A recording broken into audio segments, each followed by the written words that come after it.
The masters once said, "Peace is not a distant mountain. It's the ground beneath your next step. Every breath, every pause, every act of awareness is part of that path." Take a deep breath in. Let it reach the belly before slowly drifting out. Find a way to listen that feels natural. Maybe you lie down and feel the weight of the body, or you sit upright, spine tall and easy.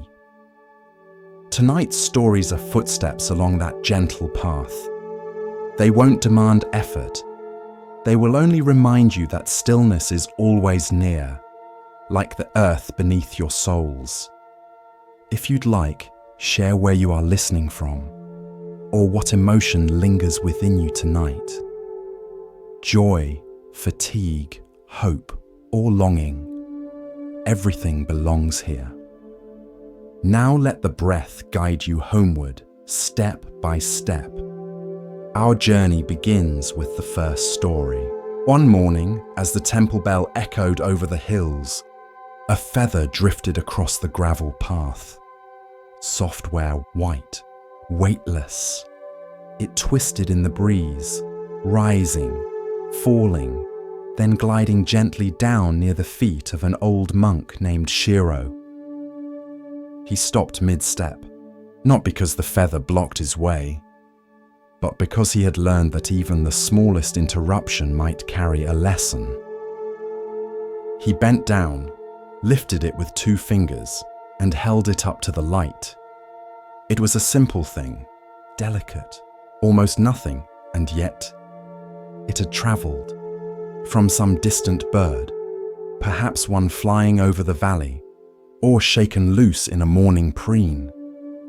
It had no wings, no voice, no will, yet here it was, resting, present, carried. That day during tea, Shiro spoke to the novices. He placed the feather on the center of the table. "Is this free?" he asked. The youngest tilted his head. "It floats on the wind, so..." "Yes?" Another frowned. "But it goes wherever the wind takes it. That's not freedom, it's powerlessness." A third sipped her tea and said nothing. Shiro smiled. "All 3 of you are correct," he said, "depending on how you define freedom." He continued, "Most people think freedom means control, to choose, to decide, to resist what moves us." He looked out the open window. "But the feather has no resistance, no plan, and yet it dances." The novices leaned in. He pointed toward the sky. "If the wind blew north, it went north. If the wind changed, so did the feather. But never once did it say, 'I failed.'"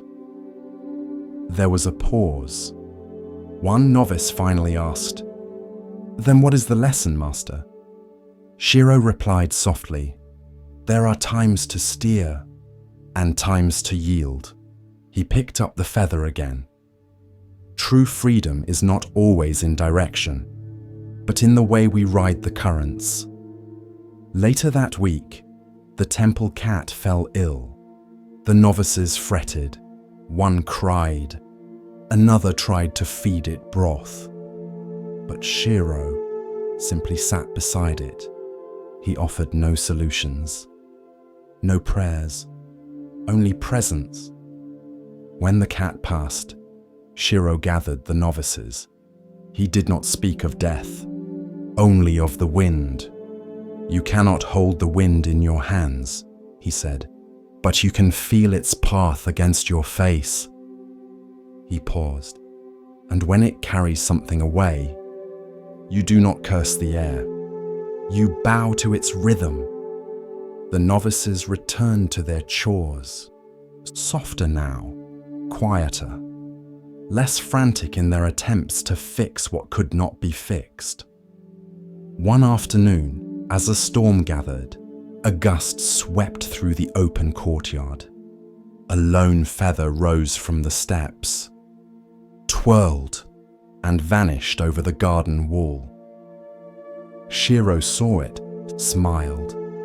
He whispered, "Carried, yet free." There's a saying in Chan Buddhism: the bird leaves no tracks in the sky. The wind leaves no footprints in the grass. The feather, like the mind, is most graceful when it stops fighting where it's going. The leaves whispered of him before his name ever reached a village gate. Parents clutched their children. Merchants rerouted their caravans. Monks bowed their heads, not in reverence, but in caution.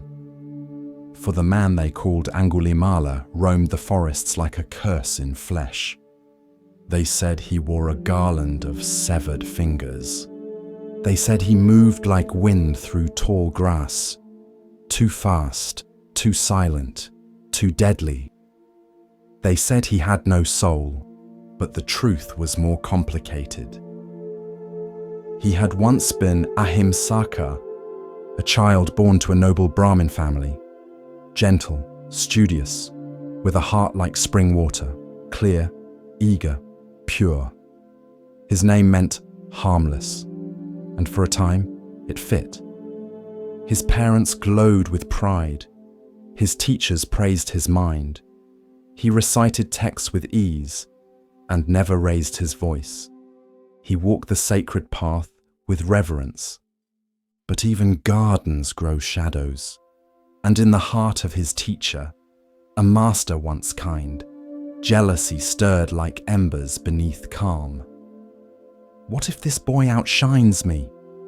What if he is remembered while I am forgotten?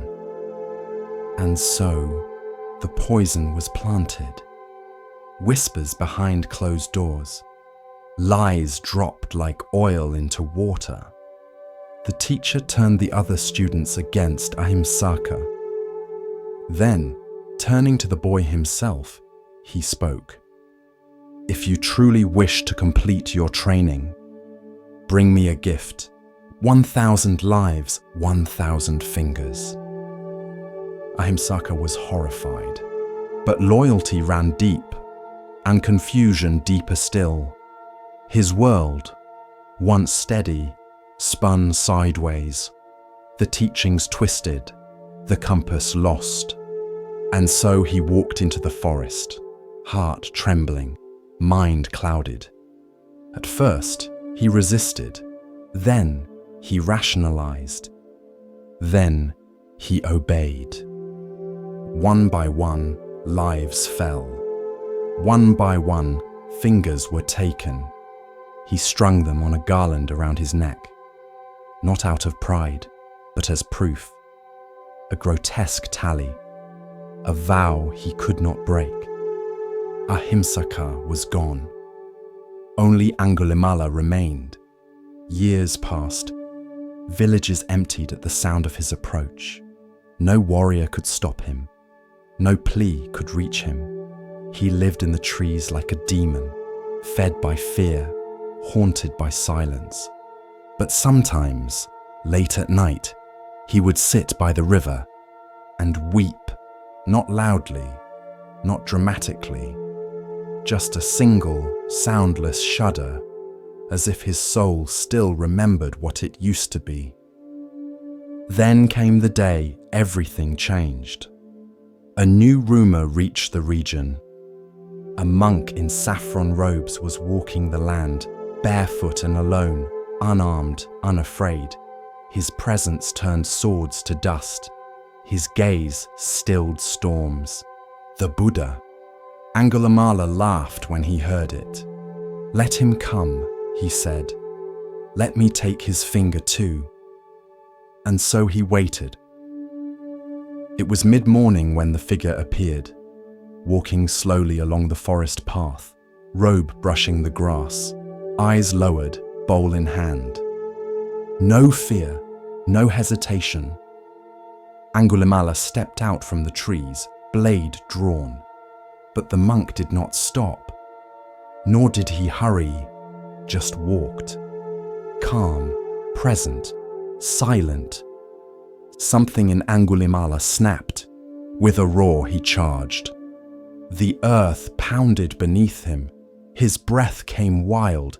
His blade glinted in the sun.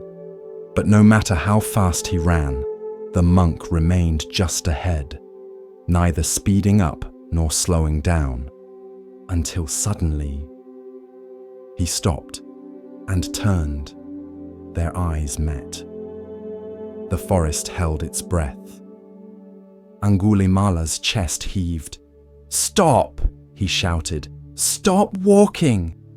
And the Buddha spoke, calm, clear, eternal. "I have already stopped, Angulimala. It is you who has not." The words hit harder than any weapon. Stopped? The monk had stopped? Angulimala blinked. "What do you mean?" "I have stopped chasing harm, stopped feeding the fires of anger, greed, and ignorance. But you still run." Angulimala lowered his sword. "Not all the way, just a little, but enough." What should I do?" And the Buddha stepped closer, unshaken, unarmed, unafraid. "Drop the weapon," he said, "and follow." For a long moment, Angulimala stood frozen. The forest was silent. Even the wind waited. Then, with trembling hands, the man removed the garland from his neck. Each finger clattered to the ground, like a lifetime falling apart. He dropped the sword and fell to his knees. "I don't know how to walk your path," he whispered. The Buddha extended a hand, not to lift, but to witness. "You already have," he said. The townspeople were outraged. When word spread that Angulimala, the killer, the terror, the demon of the forest, had become a monk, they rioted. They threw stones at him as he walked. They spat at his feet. They demanded his blood. But he did not strike back. He carried his bowl. He bowed when struck.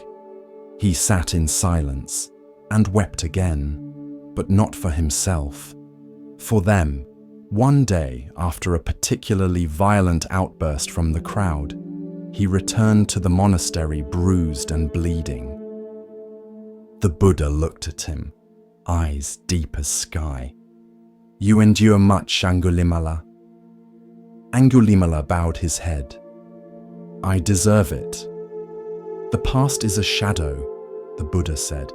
"It follows you until you stop turning to chase it." One morning, he heard a woman crying in labor outside the village. The pain was great, the danger greater, but the people refused to help. "She's cursed," they whispered. "Her child will be born into blood." Angulimala stepped forward. "I will go." The villagers gasped. "You, the murderer, you'll curse her." But he walked past their fear and knelt beside the woman. His voice was soft. "By the truth I now live, by the harm I have abandoned. May you and your child be safe." And she was. The birth was clean, the child strong. From that day, the whispers began to change. Years later, the man once known as Angulimala became a teacher of peace. He lived quietly, he sat often, he spoke gently. Children no longer feared him. Old men bowed to him.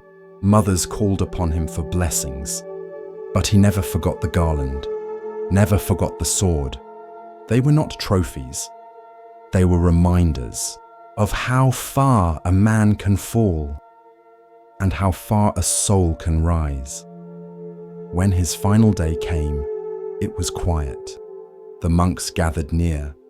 He sat upright, as always, in meditation. He did not cry, did not call out. He simply exhaled, one long, peaceful breath, and let go. And in that final stillness, the forest that once whispered his name in fear, now whispered something else, forgiveness. The morning mist curled like breath above the water. Dew clung to each blade of grass, and the banyan trees stood tall and patient, their thick roots like ancient hands gripping the earth. In this quiet forest, life stirred slowly. A family of parakeets stretched their wings. Wildflowers opened their sleepy faces to the sun, and by the bend of a river, beneath the shade of a great banyan tree, grazed a herd of deer. Their leader was not the strongest in muscle, nor the swiftest in hoof, but in his eyes was a calm that held the wisdom of many lifetimes. He was the Buddha in a past life, and he was known as the banyan deer. He led not with fear, but with gentleness. When predators lurked, he guided the herd with silence and grace. When floods came, he taught them how to move with the water, not against it. And when food was scarce, he gave the youngest and oldest the first share. Even the wind seemed to part for him. But harmony rarely goes unnoticed for long. Not far beyond the forest, a new king had risen. Young, proud, hungry for grandeur. One morning, as he bathed in a river near the forest edge, a golden mango floated past. He took a bite and paused. The taste was unlike any fruit he had ever known, honeyed, rich, alive. "Where did this come from?" he asked. A servant replied, "From deep in the forest, sire, a grove the deer protect." The king stood. "Then I must have it." With drums and banners, he marched into the trees. His men cleared paths, felled smaller growth, and drove the deer into a vast enclosed reserve. The mango tree was surrounded, the forest taken. The deer were trapped. To amuse himself, the king began a game. Each day, a deer would be chosen to die, for his hunt, for his table, for sport. The deer grew restless. Mothers wept. Fawns shivered in the tall grass. Panic spread like fire. But the banyan deer did not run. He stepped forward and bowed before the king. "Great ruler," he said softly, "let there be order to our suffering. We will offer one deer each day, willing, calm, so the others may live in peace." The king, amused, agreed. A list was drawn. One deer per day, alternating between herds. No chase, no screams, just quiet death. And so it went. Until one morning, a young doe was chosen. She was from another herd, led by a different chief. But when her turn came, she did not arrive alone. She brought her fawn, still wobbling on its legs, eyes wide, breath quick with fear. The doe knelt before the banyan deer. "I do not come to beg for myself," she said, "but for my child. He cannot feed without me. He cannot yet graze. If I die today, he dies too." She lowered her head. "I ask not for escape, only for time. Let another go in my place, just until he learns to eat." The banyan deer looked at her, then at the fawn, then at the sky, and without a word, he turned, walked to the river's edge, and stepped onto the path that led to the palace. The guards, now familiar with his presence, let him pass. The king sat on his marble seat, polishing the tip of his spear. "You again," he said. "What is it now?" The banyan deer bowed low. I come to take her place?" The king raised an eyebrow. "She is not from your herd." "I know. She is not your responsibility." "She is a mother." The king laughed. "Then let her king speak for her." "He did not." "And why you?" "Because I can." A silence fell between them. The king studied the deer, the steady breath, the lowered gaze, the quiet strength. "You would give your life for a stranger." "I do not see strangers," said the deer. "Only lives, only suffering, only the chance to spare it." The king leaned back. "Tell me, banyan deer, are you not afraid?" The deer looked up, calm as still water. "I am not afraid to die. I am only afraid to forget compassion." Something shifted in the room, a hush deeper than silence.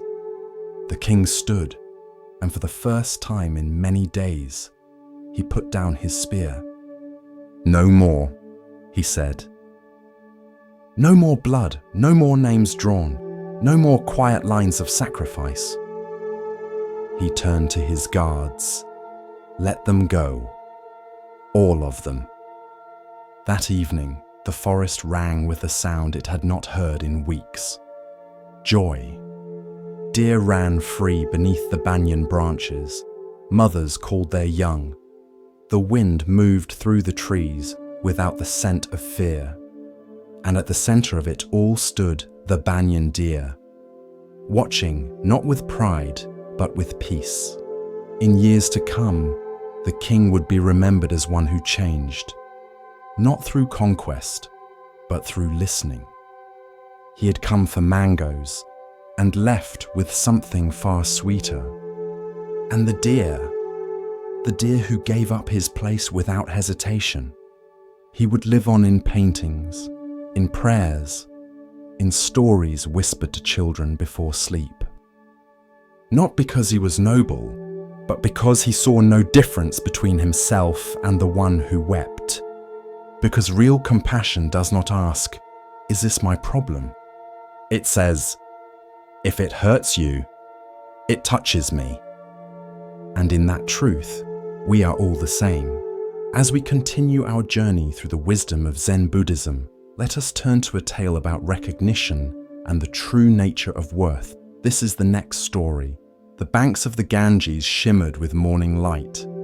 Mist curled like white breath from the earth, and birds traced wide arcs above the water. The river flowed as it always had, unhurried, ancient, indifferent. Upon a small rise near the city of Gaya, the Buddha stood. His saffron robes caught the first golden threads of sunlight, and his presence seemed to quiet even the wind. Around him gathered 1,000 ascetics, silent, weathered, lean with years of discipline. Their robes were coarse, their skin bronzed by fire and wind. Their eyes held questions that words could not form.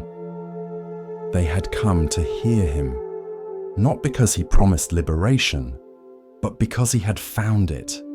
These were men who had walked barefoot on burning sand, who had held their breath until stars blurred in their vision, who had fasted until even hunger grew silent.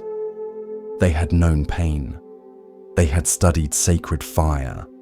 They had chanted, scarred, endured. But they had not known peace. And so they came, not to challenge, but to listen. The Buddha began not with praise, nor with rules, nor with doctrine. He began with fire. "All is burning," he said. A ripple moved through the crowd like wind across tall grass. He paused, let the silence stretch, like the space between flames. "All is burning," he repeated. "The I is burning. Forms are burning. I consciousness is burning." He spoke slowly, deliberately, each word striking like a drumbeat in the still morning air. Burning with what? With the fire of lust, the fire of hatred, the fire of delusion? Some closed their eyes, others frowned. A few leaned forward, their breaths caught. The Buddha looked upon them, not with challenge, but with compassion. "This body you cling to," he said, "it is a wick. This mind you chase through craving, a spark. And each time you grasp, each time you say, 'mine,' you feed the fire." A breeze moved across the Ganges. It stirred the edges of robes. It cooled nothing. The Buddha continued. "The world is ablaze, but not with wood and coal. It burns with longing, with grasping, with thirst." He walked slowly among them, not above, not apart. His steps made no sound. Eyes that chase beauty, ears that crave praise, tongues that seek sweetness, minds that hunger for permanence. He turned and lifted his simple alms bowl. "This too is not mine. It holds food today. Tomorrow, it may be empty. I thank it either way." From the back, an old ascetic raised his hand. "Are we to abandon joy?" he asked. "Is not joy the goal?" The Buddha smiled faintly. "No," he said, "not joy. Only the craving for joy. Let joy arise. Let it come like wind through trees. But do not chase it. Do not bind to it. Do not say, 'This is mine.' For the flame you grasp will burn your hand." Another monk asked quietly, "How do we live in a burning world?" The Buddha looked at him with eyes deep as a still lake. "Like a man who sees the blaze," he said, "who walks with care, breathes with wisdom, and holds no illusion that the fire is shelter." A hush fell over the gathering, not from fear, but from recognition. The fire was not only in the cities, or in war, or in anger. It was inside them, inside each grasping thought, each clenched desire. The Buddha sat upon the earth. He drew a circle in the dust with his finger. "Inside this circle," he said, "are your perceptions, your feelings, your ideas. They rise like smoke. They change like flame. They disappear like ash. Do not build your home in a fire." A younger monk, no more than 20 summers old, whispered, "Then where do we dwell, Master?" The Buddha looked up. "In awareness," he said, "in equanimity, in the space between sparks. Be the witness, not the fuel." The monks bowed their heads. Some wept, not from sorrow, but from something else. From release, from clarity, from the sudden lightness of realizing they could put something down. That night, they built no fires. There were no chants, no ceremonies. They ate simply, drank river water, and sat in silence. But the silence was not empty. It was watchful. Each monk sat with his own flickering flame. Some remembered the pain of hunger they had forced upon themselves. Others remembered the pride they had felt when praised for discipline. Some saw anger they had not named, others grief, and they did not suppress these fires. They simply watched. And in the watching, something shifted. Not extinguished, but no longer fed. In the days that followed, the change was quiet but real. Monks who had once worshipped sacred flame, who had walked barefoot on coals, branded their skin, sat in the sun for days, now turned to a gentler discipline. They practiced release. They rose with the sun. They swept the courtyard slowly. They bowed not to fire, but to understanding. When visitors asked them what the Buddha had taught that morning, they did not recite scriptures. They did not speak of rebirth or karma or cosmology. They said only, "He showed us the fire and told us we did not have to live in it." The fire sermon was spoken many times across the years, but none more powerful than that first morning on the riverbank, when the smoke from the city's cooking fires curled upward, mirroring the craving in every heart, and the Buddha, with nothing in his hands and peace in his gaze, simply said, "Let it burn, let it pass, and do not be consumed." Long ago, in the shadow of the Mahabharata range, there lived a young man named Jorin. He was clever, quick-witted, strong of voice and proud of heart. But Jorin carried something deeper, an anger that lived just beneath his skin, not always cruel, but sharp, like a wind that turned cold without warning. One day, after an argument with his father, Jorin stormed out of their stone cottage and began climbing the mountain trail above their village. "I don't need anyone," he shouted at the trees. But the forest only rustled in reply. He climbed higher until the air turned thin and the path narrowed to rock and dust. At the highest ridge, he stopped and yelled into the vastness below, "I hate you!" The words bounced off stone, and to his surprise, the mountain answered, "I hate you! I hate you!" The echo rang out across the cliffs, his own voice thrown back at him. Jorin blinked. He had never heard the mountain speak before. Curious, he cupped his hands again. "You're a fool!" The echo answered, "You're a fool, a fool."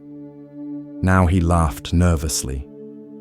Then, hesitantly, he tried, "I love you."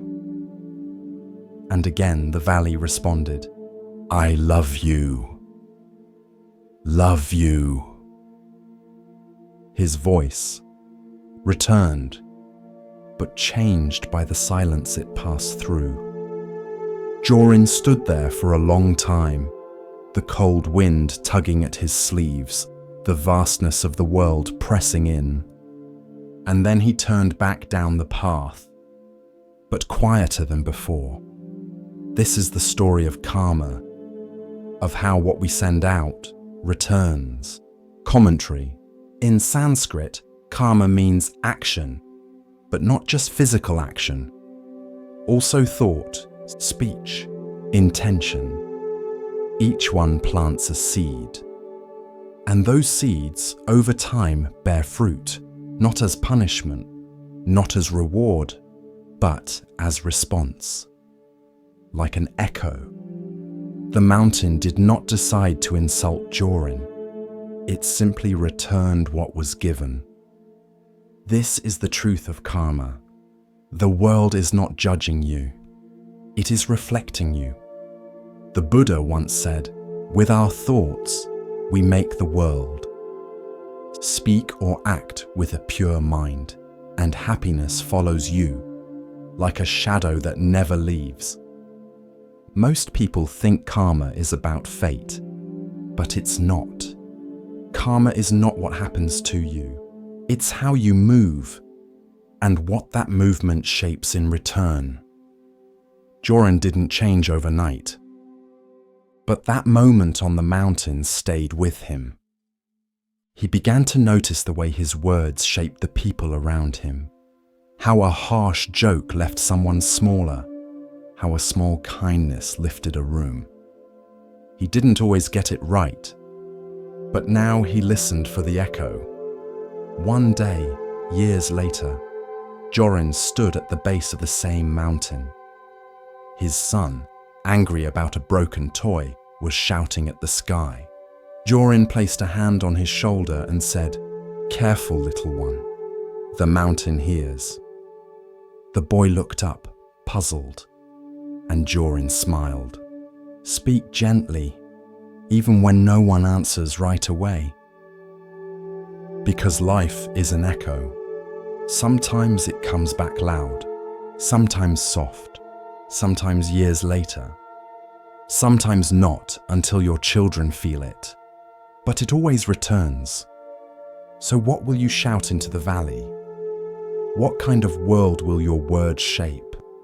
Be mindful of your echoes, because one day you'll hear them again.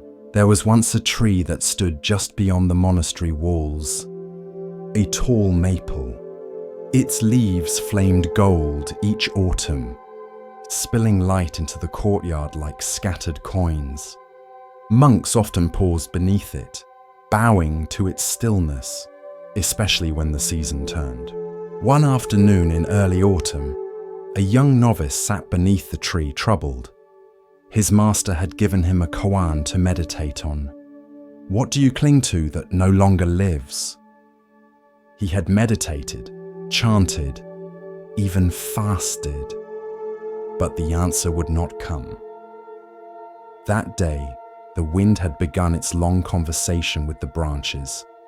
A single leaf, amber at the edges, twirled down, landed softly in the novice's lap.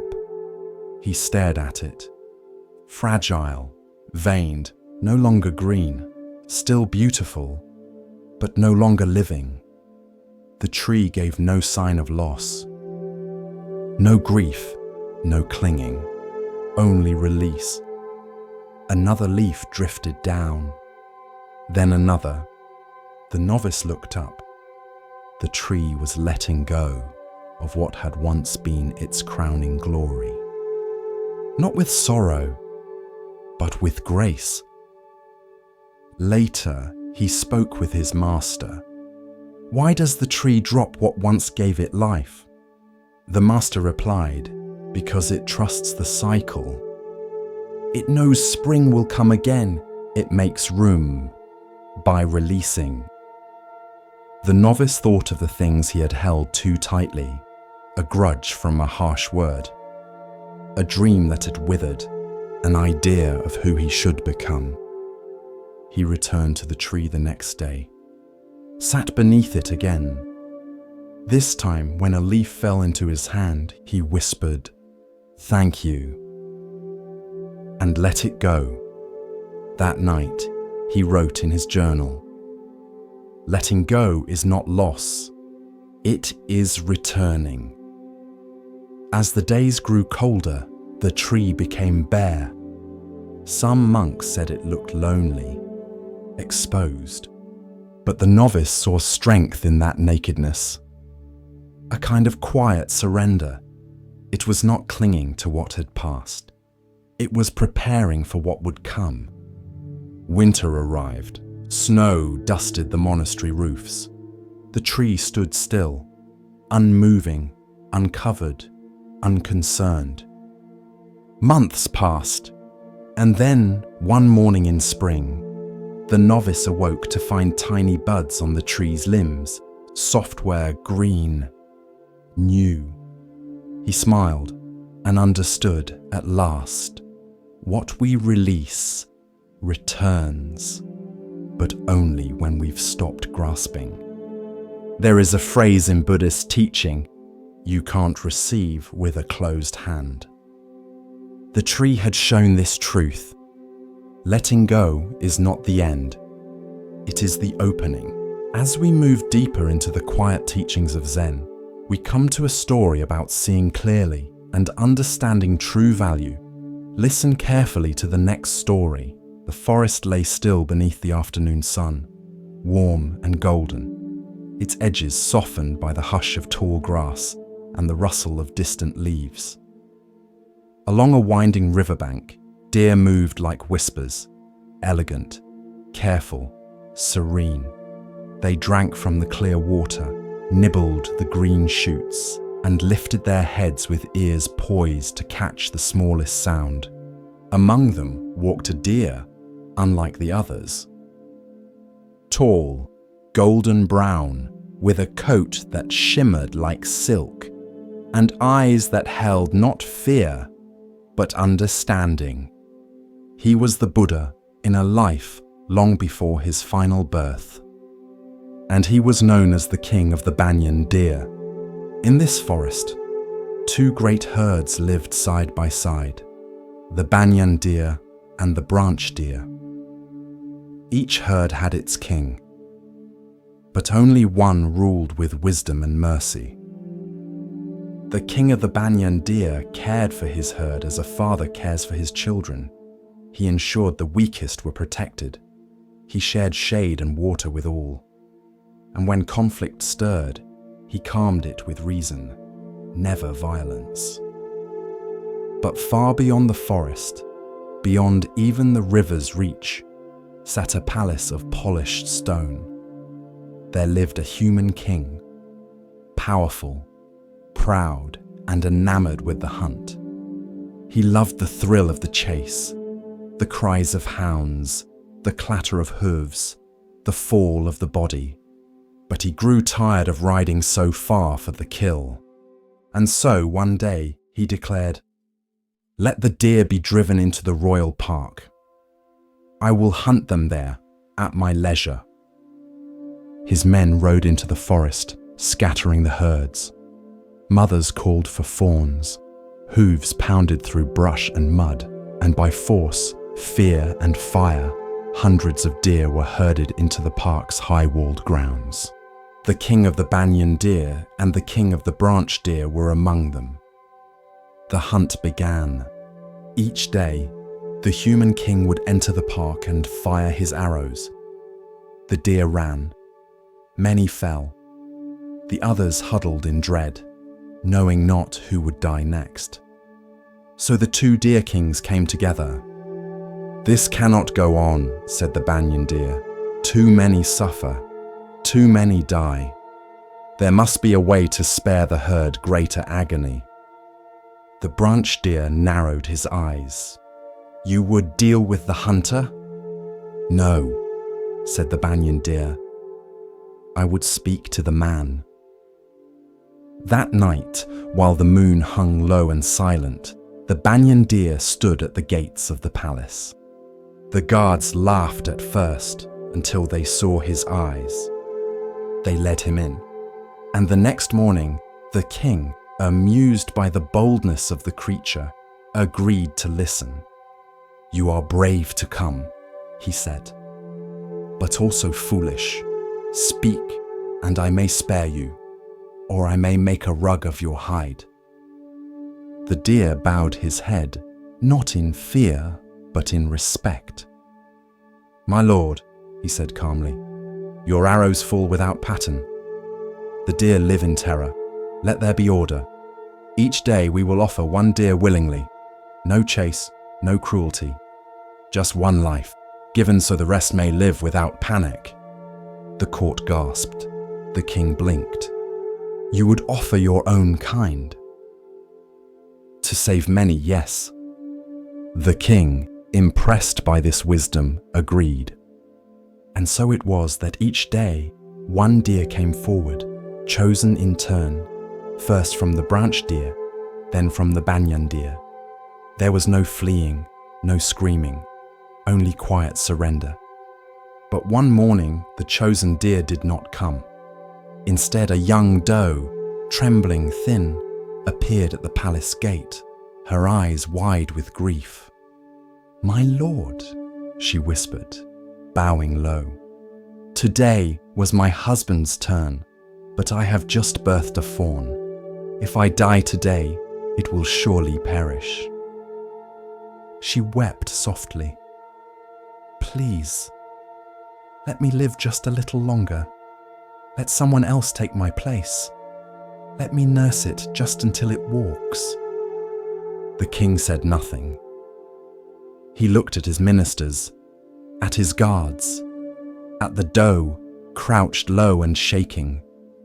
Then he said, "No, the order is the order. You must go." The deer turned her head to hide her sobs. But before the guards could move, a shadow stepped into the courtyard. Tall, still, golden, the king of the banyan deer. "I will take her place," he said. The king frowned. "But it is not your turn. She is from the branch deer herd." "I do not care," said the banyan deer. "A life is a life, and compassion does not ask about herd or rank." The court fell silent. The deer turned to the doe and lowered his head. "Go, raise your child." The human king stood, his face unreadable. "You would die for one not your own, for one you do not even know." "Yes," the deer said, "because I do know her. She is like me. She feels fear. She loves her child, and I will not let her weep alone." The king sat back down slowly. No one spoke. And then, with a deep breath, he looked to the sky above. What kind of creature gives his life for another? The deer said simply, "One who understands that all life is the same." The king rose. "No more," he said. "No more killing. No more hunting. Not here. Not in the park. Not in the forest." He turned to his court. "Let the gates be opened. Let them go free." And so it was.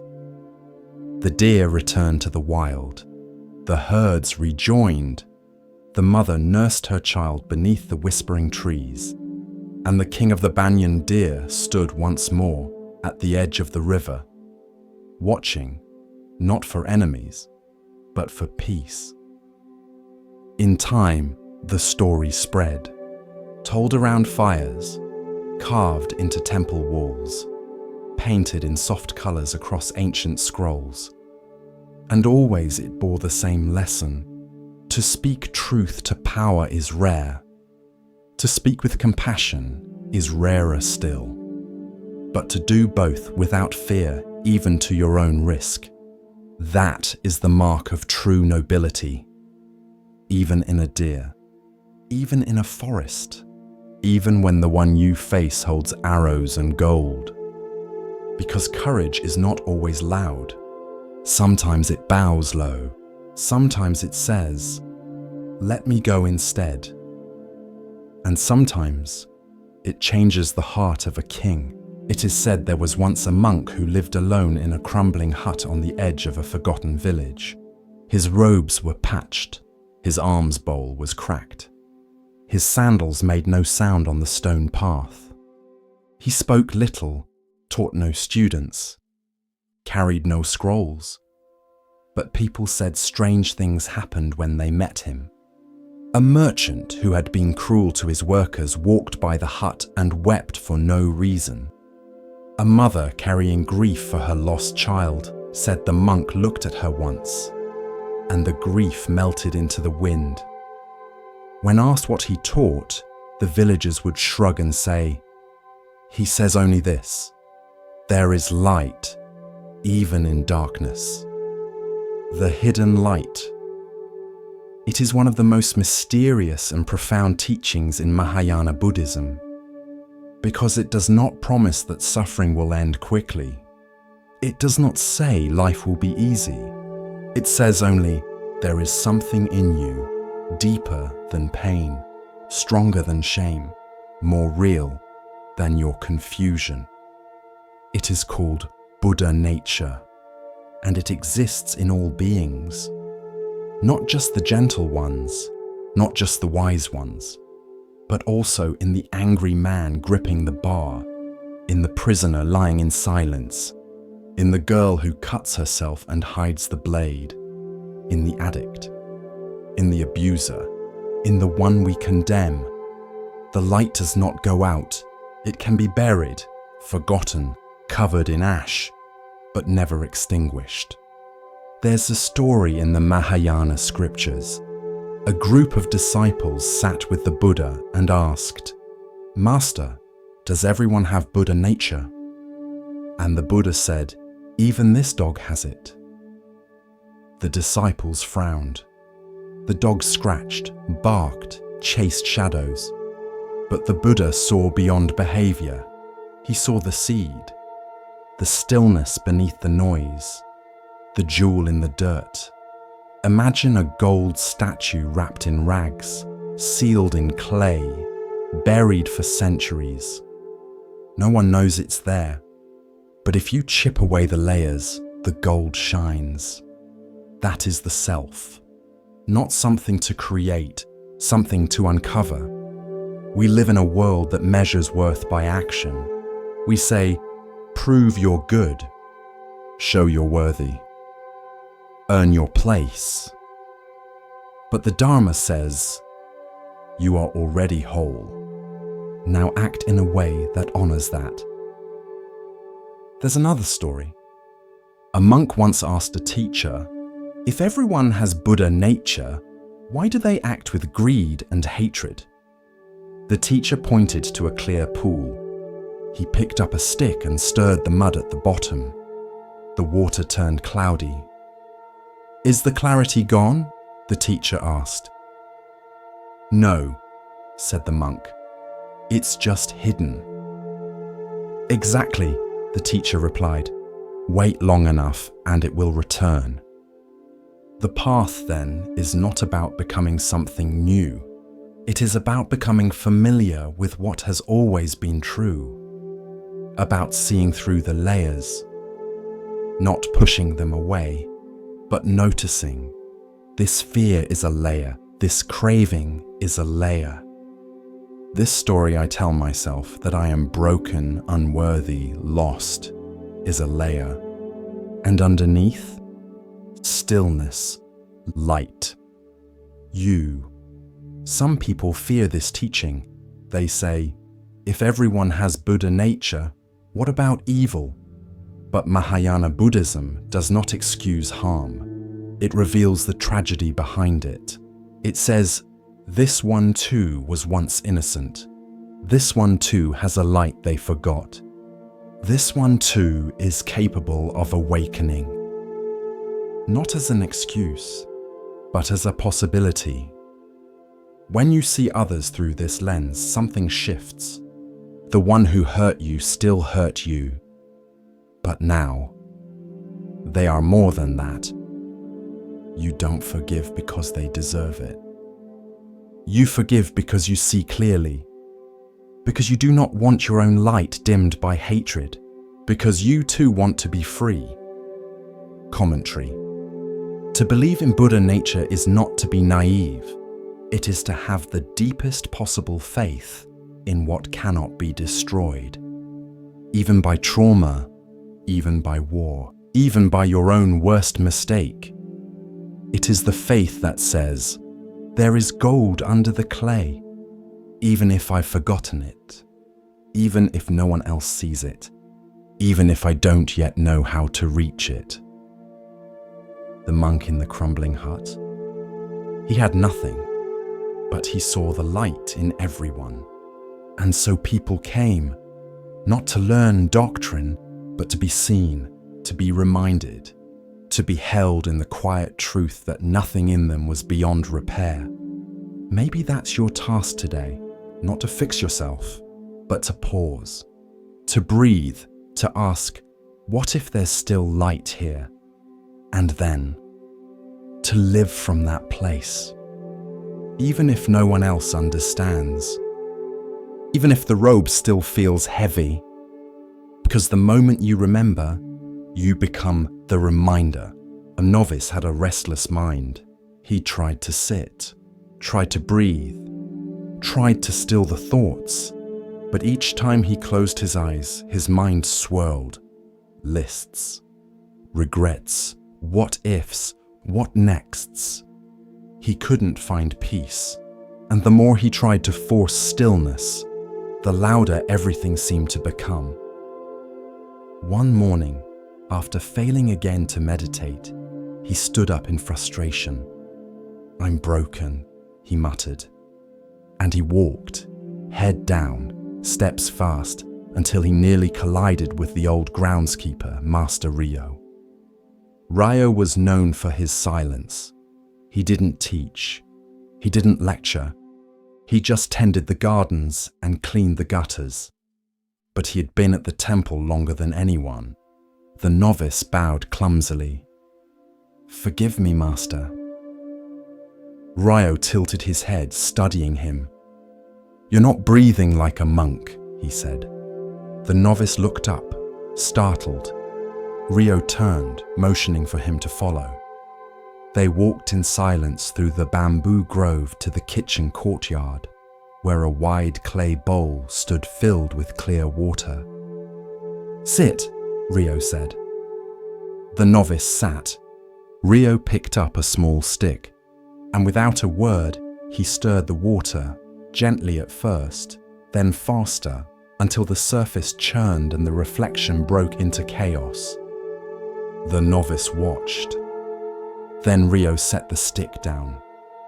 They sat in silence.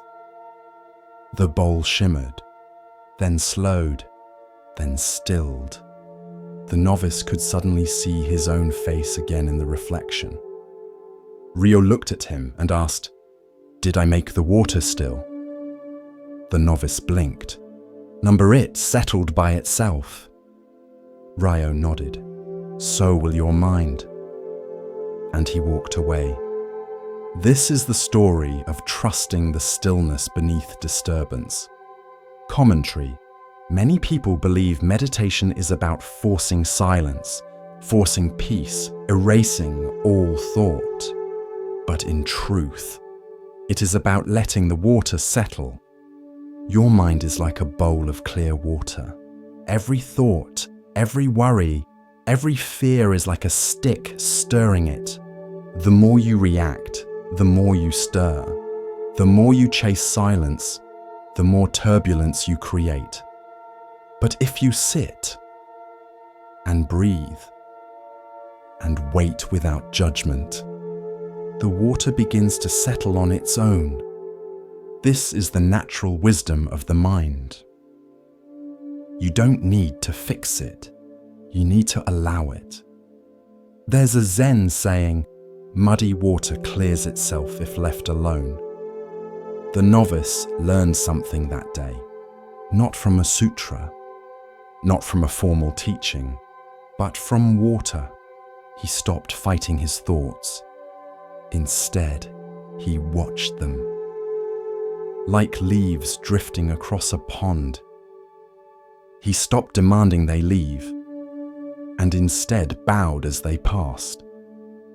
And slowly, something began to shift. Not instantly, but gently, like the bowl that stopped churning the moment no hand stirred it. This is how peace comes. Not by control, not by perfection, but by patience. By the quiet knowing that nothing stirred stays stirred forever. If you are anxious, sit like the bowl. If you are overwhelmed, breathe like the wind that forgets itself. If you are angry, wait like the pond after rain. It will pass, all of it. And when it does, clarity returns. You'll see your reflection again. Not because you forced it, but because you didn't run. So next time you feel lost in thought, don't fix, don't flee, just wait. And let the water be water. With each step on the Zen path, a new lesson unfolds. Now we turn to a story about recognition, of self, of others, and of what truly matters. Listen carefully to the next story. He was the oldest monk in the monastery. No one quite remembered when he had arrived. He had been there before the abbot, before the bell tower was built, before the bamboo grove behind the kitchen had taken root.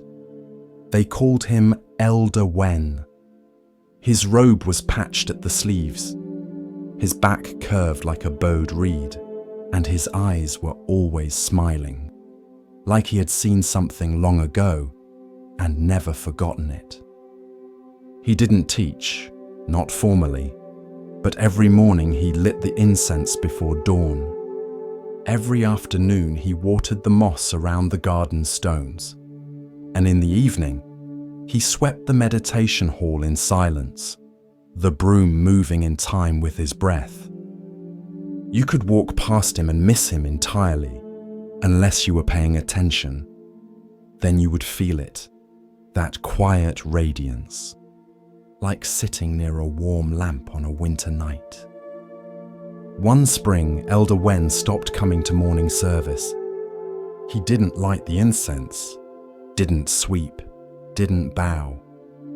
He stayed in his small corner room beside the main hall, lying on his straw mat with hands folded gently over his chest.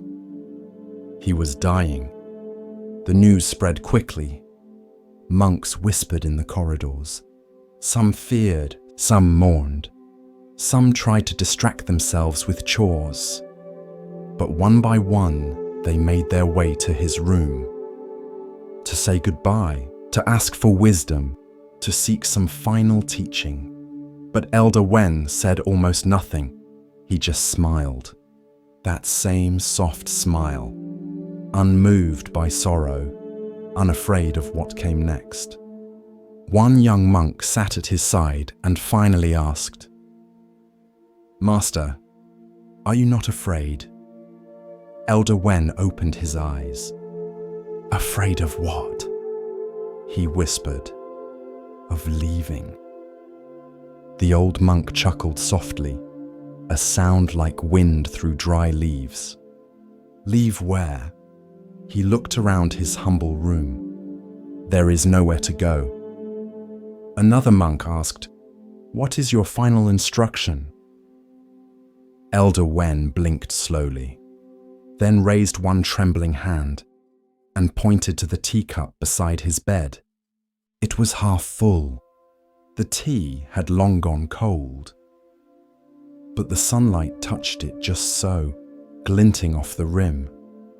He smiled again, then closed his eyes, and that evening, he passed. As gently as a flame curling into smoke.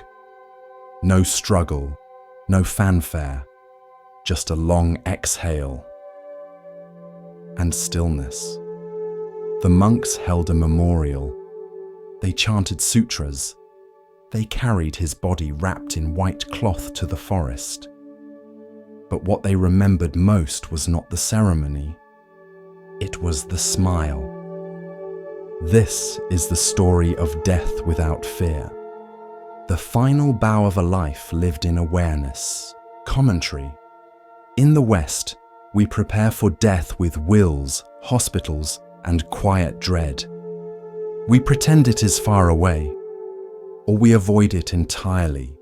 But in Zen, death is not the enemy. It is the mirror that shows you whether you were truly alive.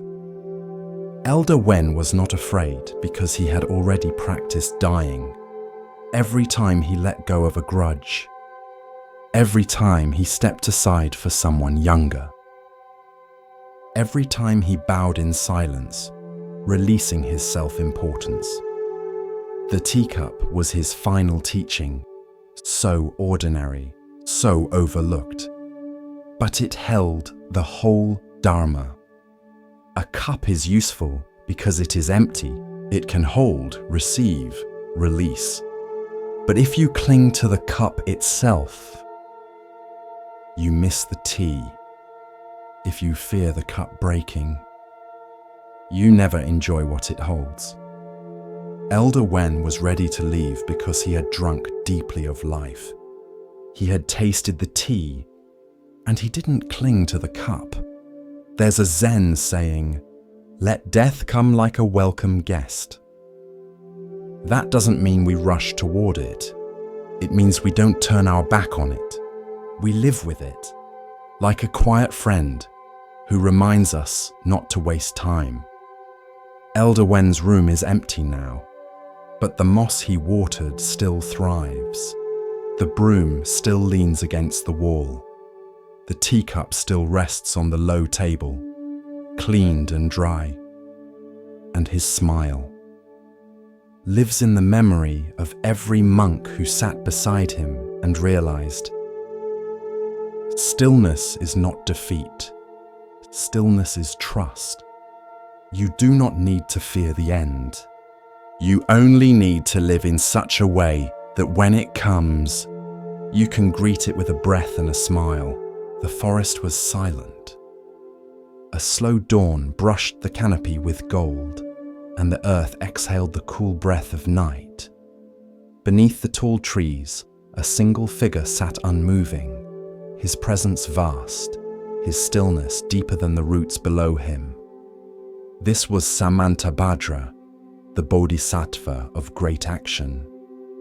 Where Avalokiteshvara hears the cries of the world, Samantabhadra responds, not just with compassion, but with commitment, with vow, with doing. In Sanskrit, his name means universal worthy. He is the embodiment of enlightened action, not theoretical, but lived. In temples across East Asia, he is depicted riding a white elephant with 6 tusks, each representing one of the 6 paramitas, perfections of a bodhisattva: generosity, discipline, patience, vigor, meditation, wisdom. The elephant is steady, strong, humble. It does not race. It carries, because the path of action is not haste. It is devotion. Samantabhadra is not remembered for miracles. He is remembered for vows.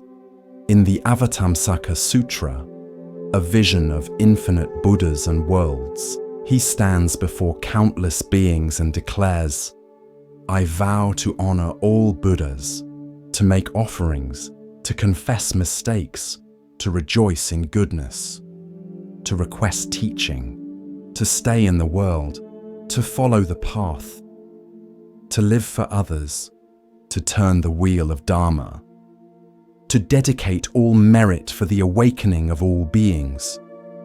10 vast vows, 10 immeasurable currents of action.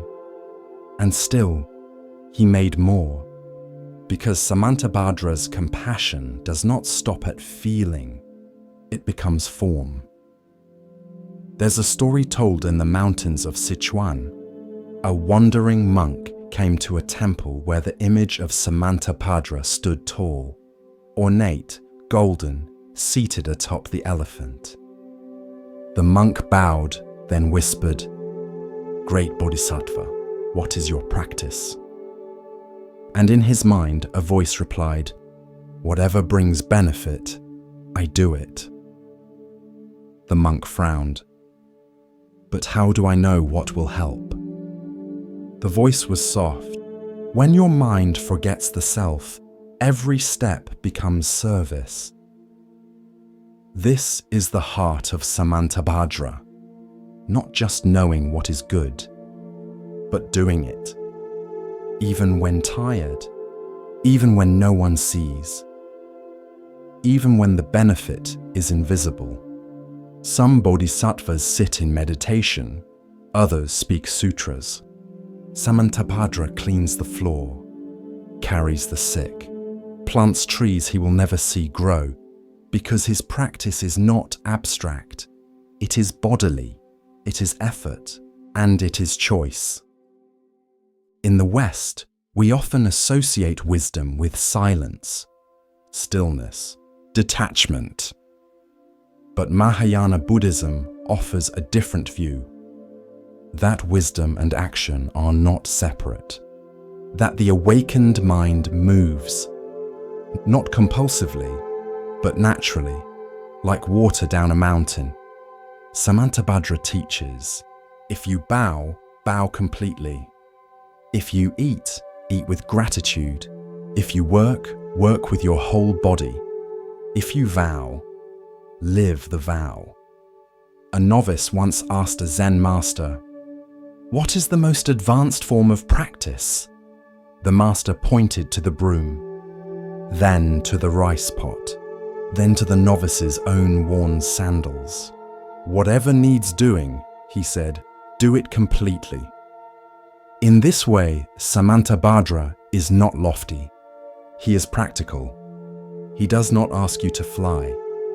He asks you to stay grounded and keep going, to help even one being, to smile even once for someone who is suffering, to remember that in a single action, sweeping, bowing, cooking, there can be immeasurable merit when done with a mind of service. There's a teaching.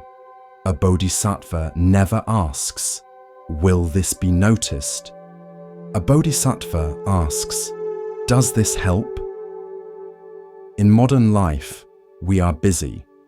We're taught to measure action by its results, but Samantabhadra teaches boundless action, where the result is not yours to keep, where the act itself is enough, where planting a seed you'll never see flower is not foolish, it is sacred.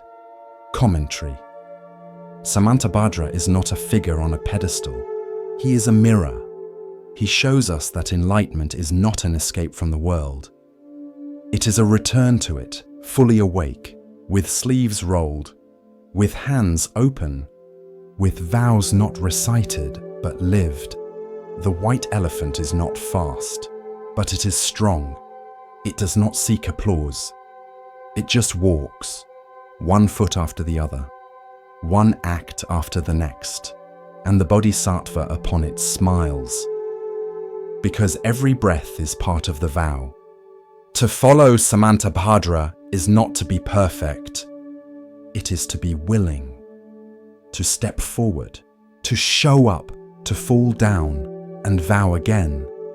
Because the path is long, but every step walked in service becomes joy. In a mountainside monastery carved from stone and silence, there lived a monk known for his rage.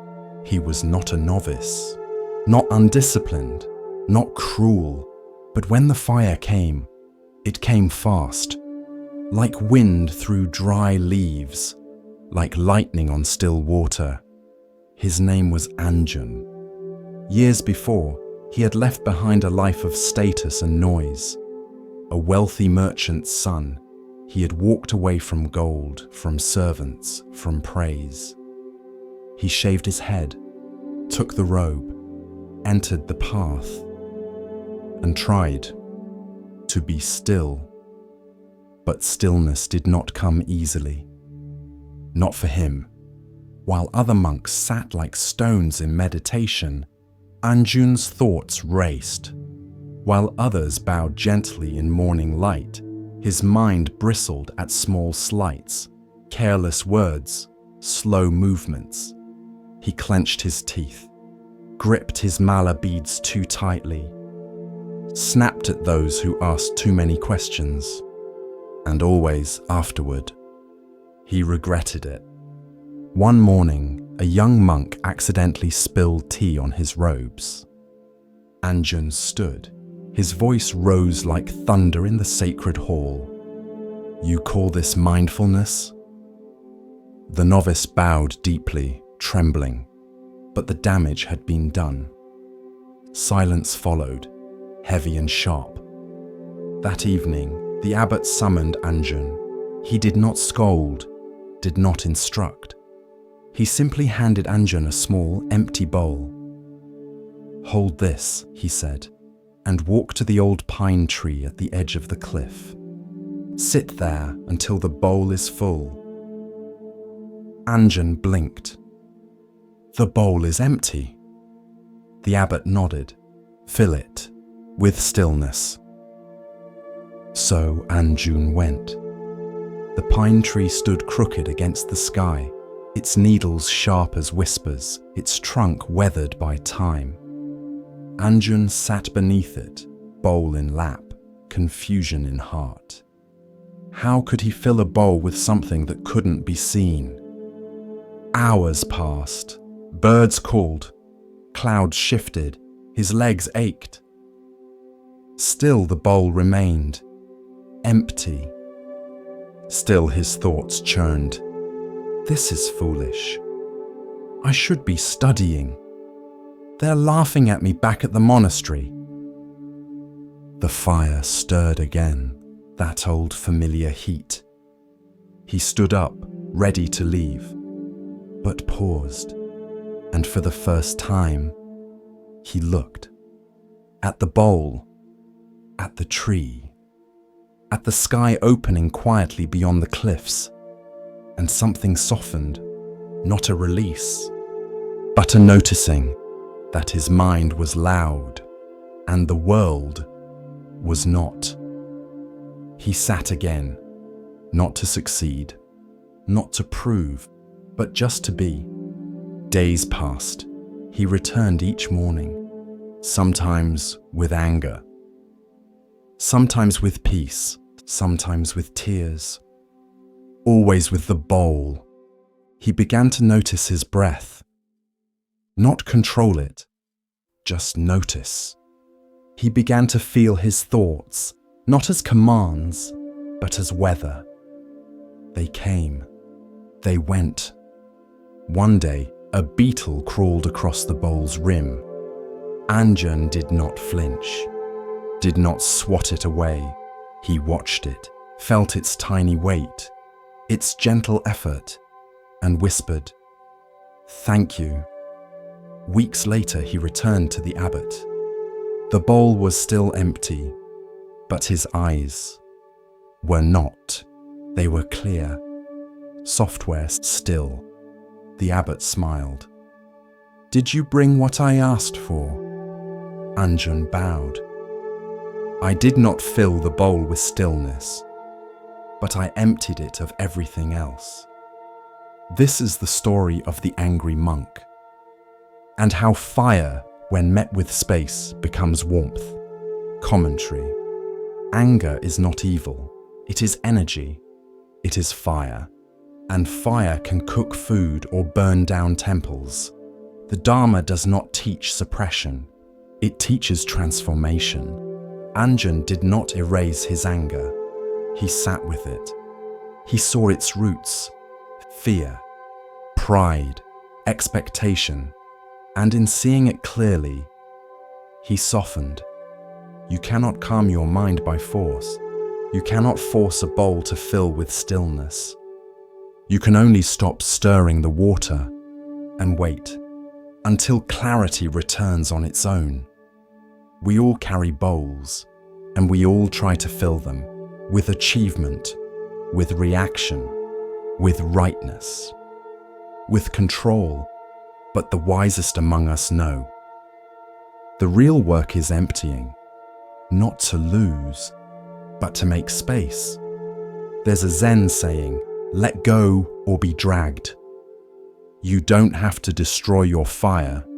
Just give it space. Let it breathe. Let it teach you what stillness really means. And remember, stillness does not mean absence of movement. It means absence of resistance. Like a tree that sways but does not break.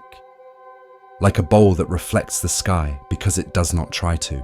Let your bowl be empty, and in that emptiness, find peace. As our exploration of Zen Buddhism deepens, let us listen to a story that reveals how true worth is often overlooked. Here starts the next story. In the heart of a wealthy city, wrapped in silk and stone, lived a man who had everything. Gold draped his halls. Ivory framed his mirrors. Incense curled in soft waves from brass burners that never cooled. His name was Viran. He owned land, warehouses, servants, even ships that crossed oceans bearing his name on their sails.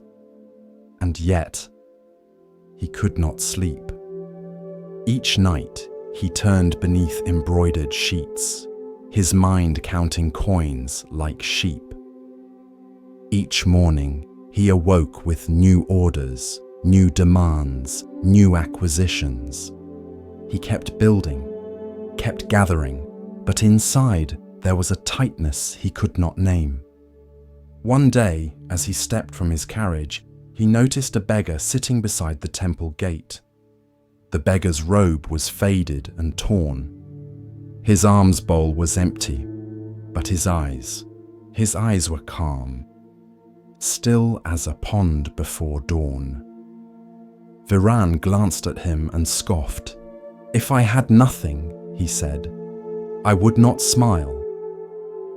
The beggar bowed. "If you truly had nothing," he said, "you might finally know peace." The words followed Viran like a shadow. He tried to forget them, tried to drown them in wine, in silk, in celebration. But they clung like a thread caught in the lining of his soul. The next morning, he returned to the temple. The beggar was still there, eyes closed, back straight, breath soft. "How do you do this?" Viran asked. "You have no food, no roof, no gold, and yet you sit like you own the world." The beggar opened his eyes. "I do not own the world," he said, "but the world no longer owns me." Viran stared. Something inside him cracked. That day he left behind his ring. The next, his jeweled belt. Then quietly, he began walking to the temple each morning, leaving behind one possession at a time. No ceremony, no announcement, just letting go, piece by piece. The beggar never asked, never praised. He simply shared his seat on the stone step. Weeks passed. One morning, Viran arrived barefoot. No rings, no silks, no guards, only his breath and the ache in his knees. He sat beside the beggar, closed his eyes, and for the first time in years, he felt nothing pulling at him. No hunger for more, no fear of losing, no need to be seen, just stillness.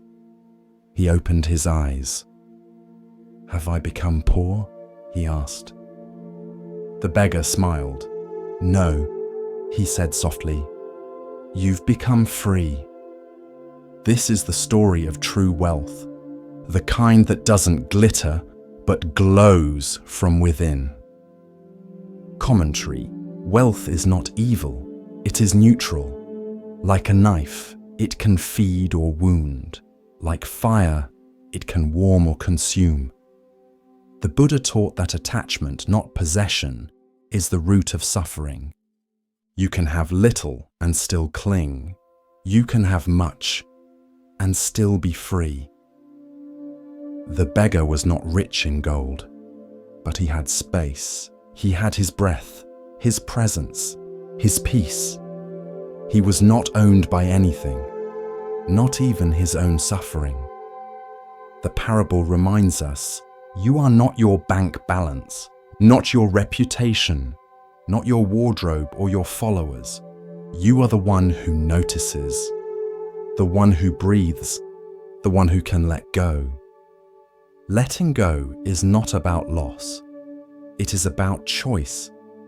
When you no longer need a thing to feel complete, you are free to enjoy it or leave it without fear. That is the highest wealth. There's a Zen proverb, "When I had nothing, I had everything." It does not mean destitution. It means this: when your hands are not full of fear and control, they are finally open to life. So whether you own much or little, ask yourself, do these things serve me? Or do I serve them? If they crumble, do I crumble too? Or am I the same presence, the same breath, the same open sky? Regardless, true wealth is not counted. It is felt. It is the spaciousness of a mind that can sit still beside a bowl, empty or full, and smile just the same. Be that kind of rich. In a cafe by the park, a young boy sat across from his mother. The table was small, just enough for 2 mugs, 1 half-drunk hot chocolate, and a croissant with a single bite missing. The boy had soft curls, curious eyes, shoes that lit up when he kicked his feet beneath the table. He watched his mother, hoping for her eyes. But she was scrolling, thumb steady, neck bent, face bathed in blue light. She nodded every now and then, murmured a but her gaze stayed tethered to the glowing screen. This is not a story about blame. It's a story about forgetting, about the quiet erosion of presence, and the way a moment, once missed, does not return. The boy reached into his pocket and pulled out a rock. Not a fancy one, just smooth, grey, shaped like a teardrop. He set it gently on the table, waited. She scrolled. He tapped it with a finger, rolled it in a little circle, whispered something to it. She didn't look up.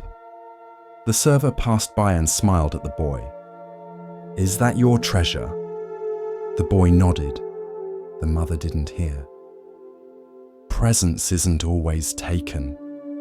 Sometimes it is quietly surrendered. We trade it for urgency, for likes, for news we cannot change. And meanwhile, a child sits across from us, glowing not with pixels, but with life. The Buddha once said, "Do not dwell in the past, do not dream of the future, concentrate the mind on the present moment." But the present must be chosen. It cannot shout louder than a screen. Later that day, the mother posted a photo. "Hot chocolate with my little one, coffee heart grateful." The boy was blurry in the background, looking at her. She never noticed. One day, the rock was gone, replaced by a drawing. 2 stick figures, one big, one small, holding hands. The sky above them filled with birds that looked like wide letter V's. He slid it across the table. She liked it, said, "Cute," snapped a photo, shared it instantly. Didn't ask what the birds were. Didn't ask if the smaller figure was sad. But the boy said nothing. Children know how to speak through absence. Presence is not just being near. It is attention.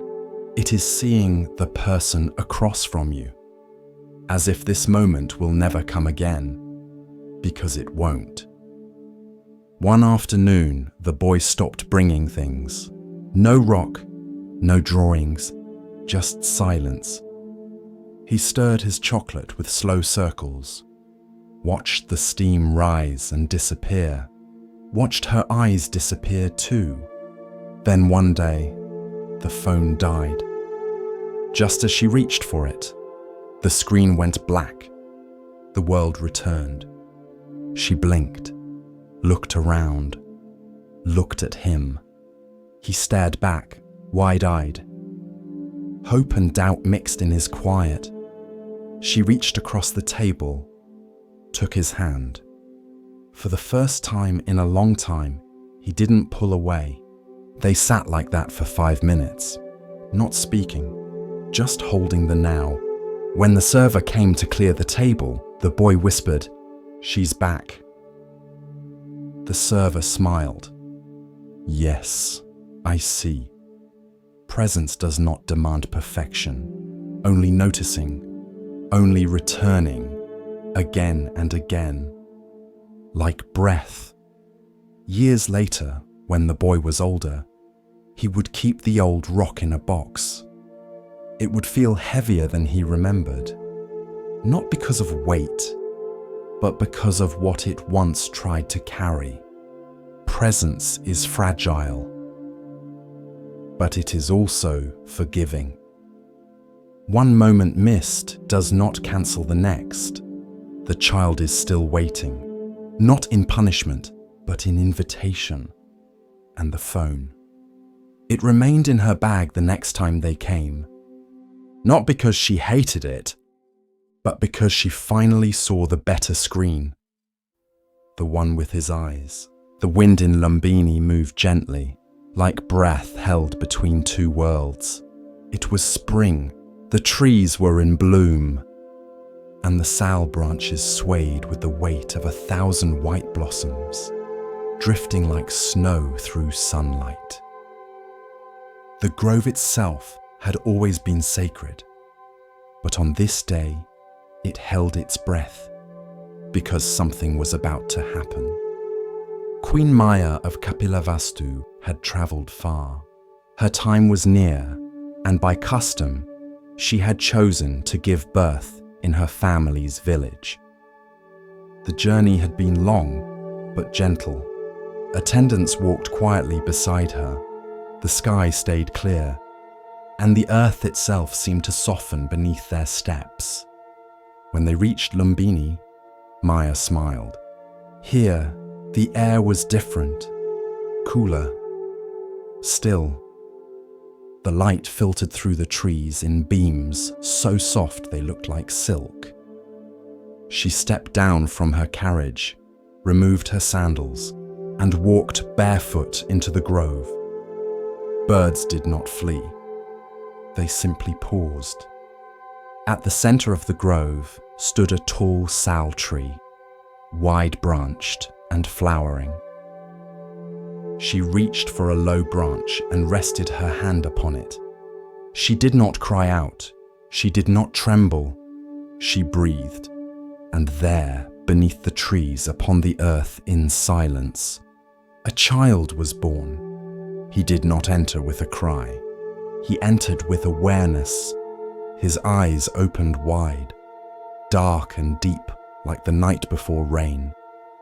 His skin was said to shine with a glow not of this world, and the breeze, once soft, began to stir the leaves as if to sing. Attendants rushed forward. The midwife covered her mouth. The sky turned golden for a breath, and legend says that the flowers on the sal tree bent low to witness. The child did not wait to be carried. He stood. He took 7 steps, and with each step, where his foot touched the ground, a lotus bloomed. Not imagined, not metaphor, but real. Petals unfurled beneath his heels. Fragrance filled the air, and the world paused. Animals stopped their grazing, streams paused their song, and even the wind, surprised by the holiness of the moment, turned back to watch. When the 7th step was taken, the boy raised one hand to the sky and one to the earth. And in a voice that was not learned but remembered, he said, "In this life, I am born for the benefit of all beings. This is my final birth. I will put an end to suffering." It is said that the Devas, gods of distant realms, gathered in silence, their hands folded, their eyes lowered, because something rare had occurred. A bodhisattva, fully awakened in past lives, had returned to walk the earth once more. Heavenly flowers fell through the air. Trumpets sounded without instruments. Celestial beings whispered blessings the humans could not hear. And yet even those on earth, who had no names for such wonders, felt the shift. One man wept without knowing why. One horse knelt in its harness. A pot of rice boiled over though no fire was lit. Something had entered the world, something ancient, and entirely new. He was named Siddhartha, which means he who achieves his aim. In his small face, those who looked closely saw both softness and strength, an ocean of stillness behind the movements of a child. He did not laugh more or cry less than other babies, but when he looked into your eyes, it felt as though he saw through the lifetimes you had forgotten. Queen Maya held him close, felt his heartbeat against her own. But in her heart she knew this child did not belong only to her. He belonged to the world. Word of the birth traveled quickly. When the child was only days old, the king summoned the wise sages of the land. Among them came Asita, an old hermit who lived in the mountains, wrapped in robes the color of ash, with eyes that had watched the turning of many seasons. He entered the palace slowly, carried no staff, asked no favor. He only asked to see the child. When Siddhartha was placed before him, Asita's lips trembled. Tears welled in his eyes, not from sorrow, but from recognition. He bowed low before the infant. And when he rose, he turned to the king. "This child will not rule a kingdom. He will rule the heart. He will not wield armies. He will end suffering. He is destined to become a Buddha, an awakened one. He will show the way beyond sorrow. But I will not live to see his teaching. That is my only sadness." And he bowed once more. The room fell still. Even the oil lamps seemed to lean closer. The king said nothing. The queen held her son more tightly. Maya did not live long after the birth. Some say it was her karma to return to the celestial realm, that to carry a Buddha is to carry a world. And some bodies are made only to hold such grace for a little while. Others say she became his guardian spirit, that she watched from beyond the veil, her presence in every breeze that cooled his fever, every bird that sang outside his window. Siddhartha was raised by her sister. He grew in the lap of comfort. But the memory of the grove, the trees, the moonlit dream, those lived on.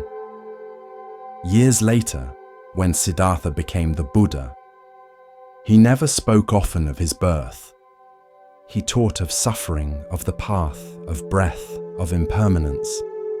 But once, when asked what it meant that he had walked on lotus blossoms, he smiled and said, "The path was already beneath me. I did not make it appear. I only stepped where it had always been. Because truth is not invented, it is remembered." Like petals underfoot, waiting to be noticed. And so the child who walked on lotus blossoms became the man who taught others to walk in peace. One step, then another, until suffering too began to bloom into wisdom. Continuing along the path of Zen insight, we pause now to hear a teaching about perception and hidden value. Listen carefully to the next story. It was the 5th night of the waxing moon. The air in Kapilavastu was still, not silent, but hushed, as though the stars had gathered at the edges of the world to listen. The palace walls breathed in jasmine and sandalwood. Lamps flickered gently. Servants whispered down the halls. And in the royal chamber, Queen Maya of the Shakya clan slept. Her breath moved softly. Her hands rested over her womb, though she did not yet know why. Outside, the moon hung high, full, radiant, unblinking. And beneath that silver light, a dream came to her. Not wild, not fevered, but clear, like water holding the shape of the moon. The dream.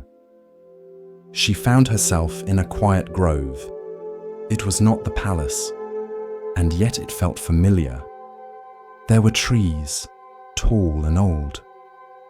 Their trunks curved like dancers, their leaves whispering secrets from lifetimes ago. She stood barefoot, wrapped in white. No crown, no jewels, only peace. And above her, the moon glowed brighter than it ever had. a luminous pearl suspended in sky. Then the winds parted, and from the east he came. A white elephant, vast and radiant, walked across the clouds, 6 tusks curved like ivory moons. Each footstep landed without sound, as though the earth bowed beneath him. His eyes were gentle, his ears like lotus petals. His skin shimmered, not with brilliance, but with quiet power. He carried a white lotus in his trunk, and he came to her, not with force, not with haste, but with the serenity of one who knows where he is going. She did not step back. She did not fear. She simply stood and watched. And when he reached her, he bowed, as if to offer the lotus, as if to ask permission. She lowered her gaze, and in that moment, the elephant entered her side. There was no pain, only light, only warmth, as though the moon had moved into her body, as though the entire sky now rested inside her. And in that light, she saw a vision, a child, radiant, seated on a lotus, surrounded by devas and sages, stepping not into royalty, but into destiny. She saw the turning of wheels, the shifting of ages, the crumbling of illusion, and then the dream dissolved. Waking, Maya woke before the birds. The sun had not yet touched the mountains. The oil lamp beside her flickered once, then settled. The chamber was silent, but her hands, still resting over her abdomen, were warm, and her heart beat not with confusion, but with awe. She rose slowly, wrapping herself in soft cloth. She moved through the halls like moonlight and summoned her attendants. "I have seen something," she said. "Call the king, call the sages, call the dream readers and wise ones, bring the astrologers." And they came, with scrolls, with incense, with knowing eyes. She recounted every detail: the forest, the moon, the elephant, the lotus, the peace. They listened, they nodded. And at last, the eldest among them, a man with a voice like woven silk, spoke. "Your dream is not of the ordinary world. It is the sign of a great birth. The child in your womb is no ordinary prince. He will be a Chakravartin, a turner of the wheel. He will change the world.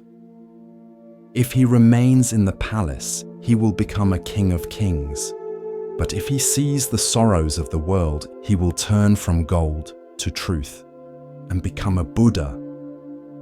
The king placed a hand upon her shoulder, not with doubt, but with wonder, because even he, strong, worldly, wise, felt something stirring, something vast, something that had no name yet. The months. As the days passed, the kingdom watched Queen Maya with quiet reverence. Wherever she walked, flowers bloomed slightly earlier. The air around her felt cooler, gentler. Children stopped crying as she passed. Strangers bowed, unsure why. She herself changed. She laughed more easily. She wept with the songs of birds. She dreamed of stars and rivers and ancient trees. She felt the child grow, not just within her body, but as if within the world itself. And one day, near the time of birth, she asked to travel to her ancestral home. It was the tradition of her people, but more than tradition, it was a quiet longing. The king arranged everything, silks and guards, chariots and attendants. But Maya moved simply. She chose only a few companions and rode through forests and open roads beneath a sky filled with soft clouds. The birth. They stopped at Lumbini, a grove of sal trees, green and peaceful. The sun filtered through the canopy. The wind carried the scent of blossoms. Birdsong drifted like prayer. Maya stepped down, drawn to the trees.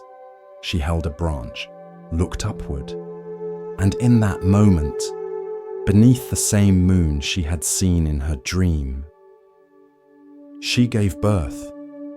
The child came easily, without struggle, without fear. He did not cry. He simply opened his eyes, wide and calm, and the legends say he took 7 steps, that lotus flowers bloomed beneath each foot, that he raised one hand to the sky and one to the earth and said, "I am born for the benefit of all beings." The attendants wept. The forest fell silent, and the trees, it is said, bowed ever so slightly toward the child. Maya held him to her chest, and though she had seen him in vision, this was different. This was not dream. This was real. The warmth of skin, the weight of life, the beginning of something vast and quiet and beautiful. She did not live long after the birth. Some say it was destiny. That one who gives birth to a Buddha must return to the heavens. That her role was complete. Others say she became a guiding spirit, watching over him from a celestial realm, offering protection in moments when the path turned dark. But her presence never vanished. The child, Siddhartha, would one day walk away from his palace, would one day sit beneath a tree and awaken, would one day teach the world how to end suffering. But it began here, with a dream, with a white elephant, with a moonlit vow whispered across the veil of sleep, and with a mother who said yes, because every journey begins before we can name it. Every great awakening begins in the quiet, and sometimes the first step toward truth is a dream. The Buddha sat beneath a sal tree where the light filtered through in flickering gold. The breeze played gently with the hem of his robe, and the scent of early jasmine lingered in the air. Around him, the monks gathered like ripples around a pebble dropped in a still pond. Quiet, present, steady. They bowed one by one and took their seats on the grass, robes the color of ochre and clay. The forest around them hummed with life, birds calling from high branches, the distant crack of bamboo, and the low murmur of wind moving through tall grass. The Buddha's eyes remained half lowered, still and soft. Then from the circle, a young monk rose. He was thin, his frame taut with discipline, but his brow was furrowed, his lips pressed with quiet unrest. He stepped forward and bowed deeply. "Master," he said, "I have studied the teachings as best I can. I rise before dawn. I recite every sutra. I memorize every verse. I follow every precept. And still, I suffer. Still my mind is troubled. I fear I've become attached to the very teachings meant to free me." He hesitated. Am I clinging to the Dharma itself? The Buddha looked upon him gently. "You remind me of a traveler," he said. "Let me tell you a story." The monks settled deeper into stillness. The forest too seemed to pause. "There was once a man," the Buddha began, "wandering through a thick and treacherous forest. The trees were close, the thorns sharp. On all sides he was hemmed in by danger, wild beasts, hunger, cries in the distance that made his skin crawl. For hours, maybe days, he pushed forward, uncertain and afraid, until he came to a wide, roaring river. On the other side, he could see sunlight falling on an open path. He saw smoke curling from a distant hut. Safety, rest, the way forward. The Buddha paused, letting the image take shape. But there was no bridge, no boat. The current was fierce. He could not swim across without being swept away. So the man worked. He cut branches, wove reeds, bent saplings into shape. With patience, sweat, and determination, he fashioned a raft, just strong enough to carry him. He clutched it tightly, guided it across the swirling water. His heart pounded with fear, but he reached the far bank, soaked, trembling, but alive. The Buddha's eyes swept slowly across the circle of monks. Now imagine, he continued, that once on land, the man looked at the raft and said, "This has saved me. This is precious. I will carry it with me always." And so he lifted it onto his shoulders and continued his journey, the heavy wood digging into his back, slowing his steps, wearing him down. A faint rustle of recognition moved through the group. "Would that make sense?" the Buddha asked. The monks shook their heads. "Of course not," the Buddha said. "The raft served its purpose. It brought him across. To carry it afterward, to cling to it, would only bring suffering." He turned to the young monk. "So too with the Dharma." The monk blinked, uncertain. "But the teachings are sacred," he said. "Aren't they to be kept close? Aren't they the source of liberation?" The Buddha nodded. "They are sacred, but sacred does not mean permanent. The Dharma is not a cage. It is not a burden to be shouldered forever. It is a tool, a raft, a means to cross the river of confusion and craving. Once you have crossed, you need not drag the boat behind you." Another monk raised his hand. "Master," he asked softly, "what if one forgets or finds themselves back at the river?" "Then rebuild the raft," said the Buddha. "Relearn, begin again, but never mistake the raft for the shore. The Dharma is not the destination, it is the guide." A hush followed, filled only by the hush of the wind and the rhythmic clicking of cicadas. Later that evening, as the sun descended behind the line of trees and turned the sky to a warm, bruised lavender, the monks returned to their huts, some with new questions, others with lighter hearts. But the young monk lingered. He wandered to the river near the monastery, where the water curled gently around stones and reeds. He sat on the bank, knees pulled in, and listened. The moon had begun its slow rise, casting silver light across the ripples. The monk breathed deeply. He thought of the teachings he had memorized, the sutras chanted, the rules obeyed, the rituals performed. Each had been a plank, a vine, a thread in the raft that carried him across his inner storm. He remembered the fear that had driven him to this path, the grief of his father's death, the anger he once held like a fire in his chest, the shame of worldly desire. Each teaching had helped him cross some inner current, but now, here he sat, dry but weary, clutching the raft as though it were still necessary. And he saw.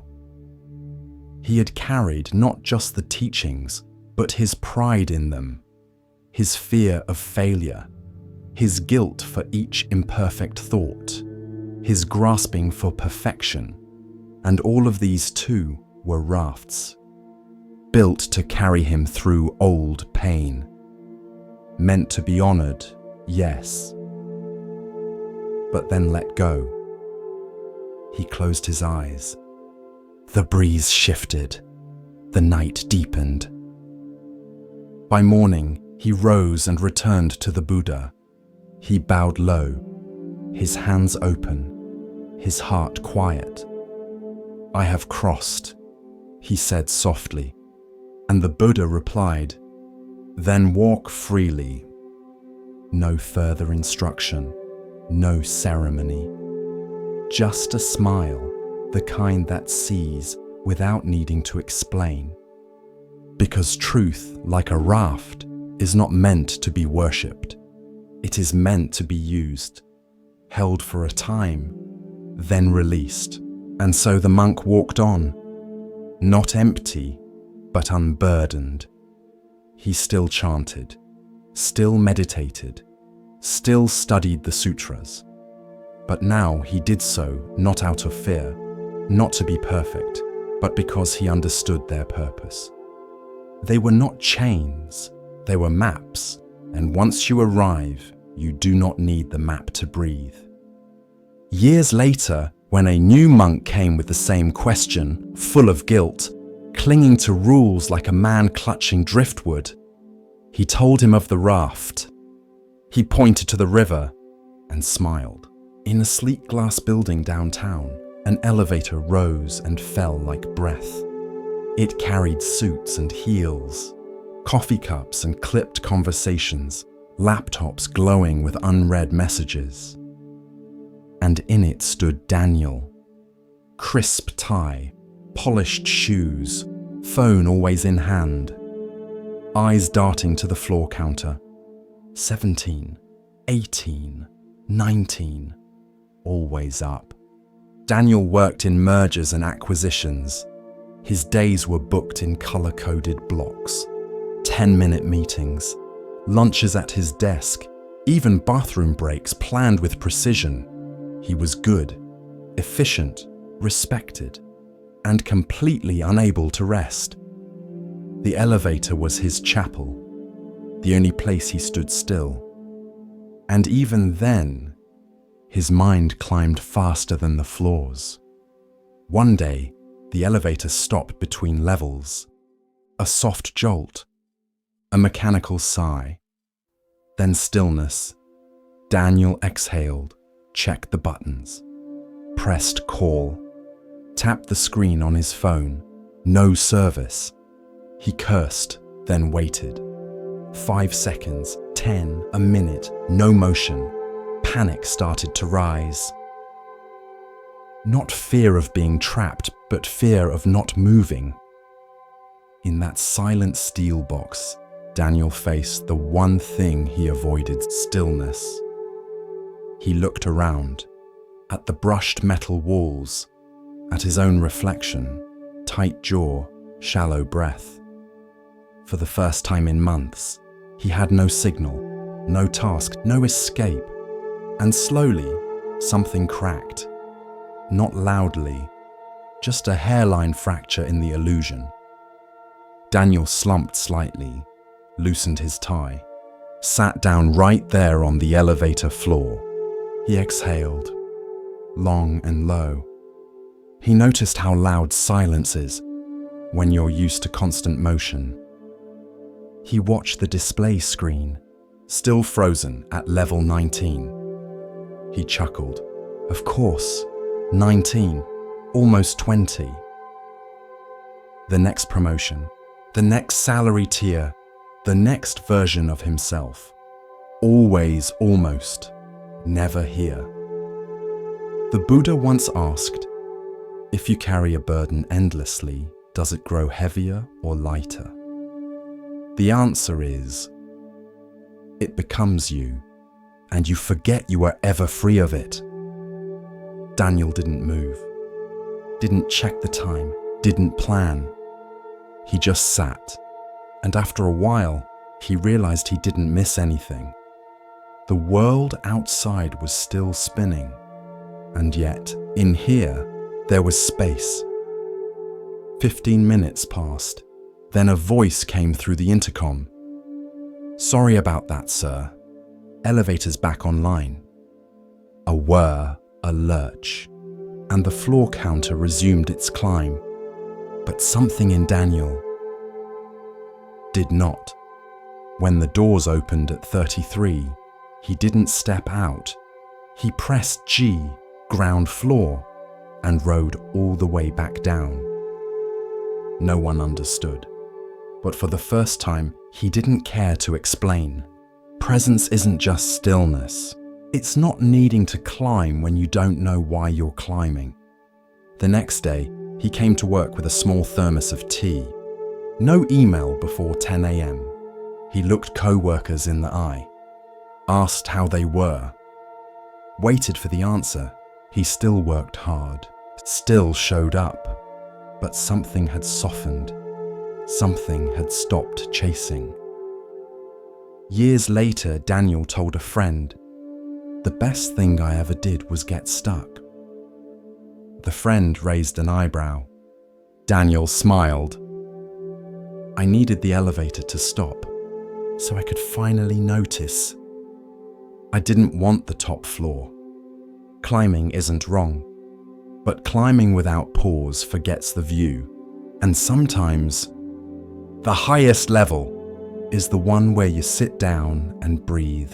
As we drift deeper into the still waters of Zen, a quiet teaching begins to rise, one that speaks of clarity and of value not always seen. Listen gently now. The next story begins. It was a quiet station. Old stone, metal benches, pigeons pacing like monks in mourning robes. The arrivals board flickered. The loudspeaker crackled, and trains came and went, their breath hissing across the platform like tired beasts. Every day just before noon, an old man would arrive.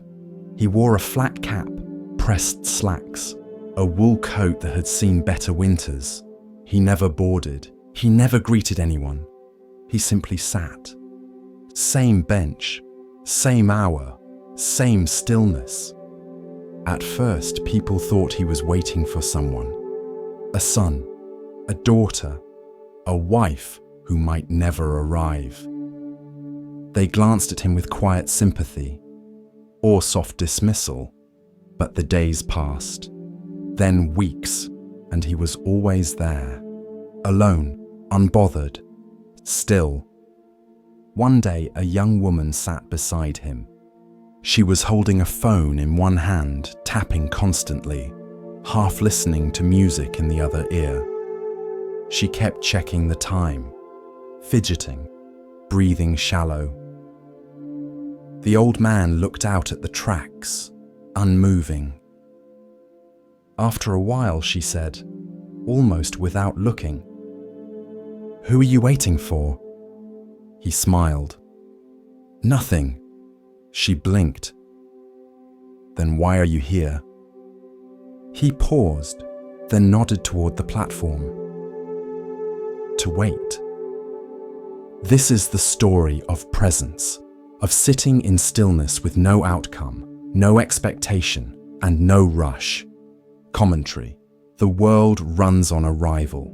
We hurry to meetings, chase after goals, measure our worth by progress, but in the Dharma, there is no arrival, only presence. The old man wasn't avoiding life.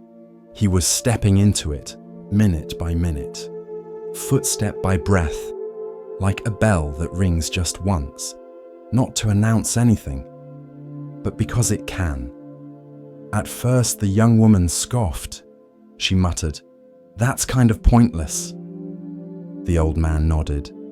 Yes, and peaceful. She paused, looked at him fully for the first time. There was something settled in his face, not detached, just done chasing.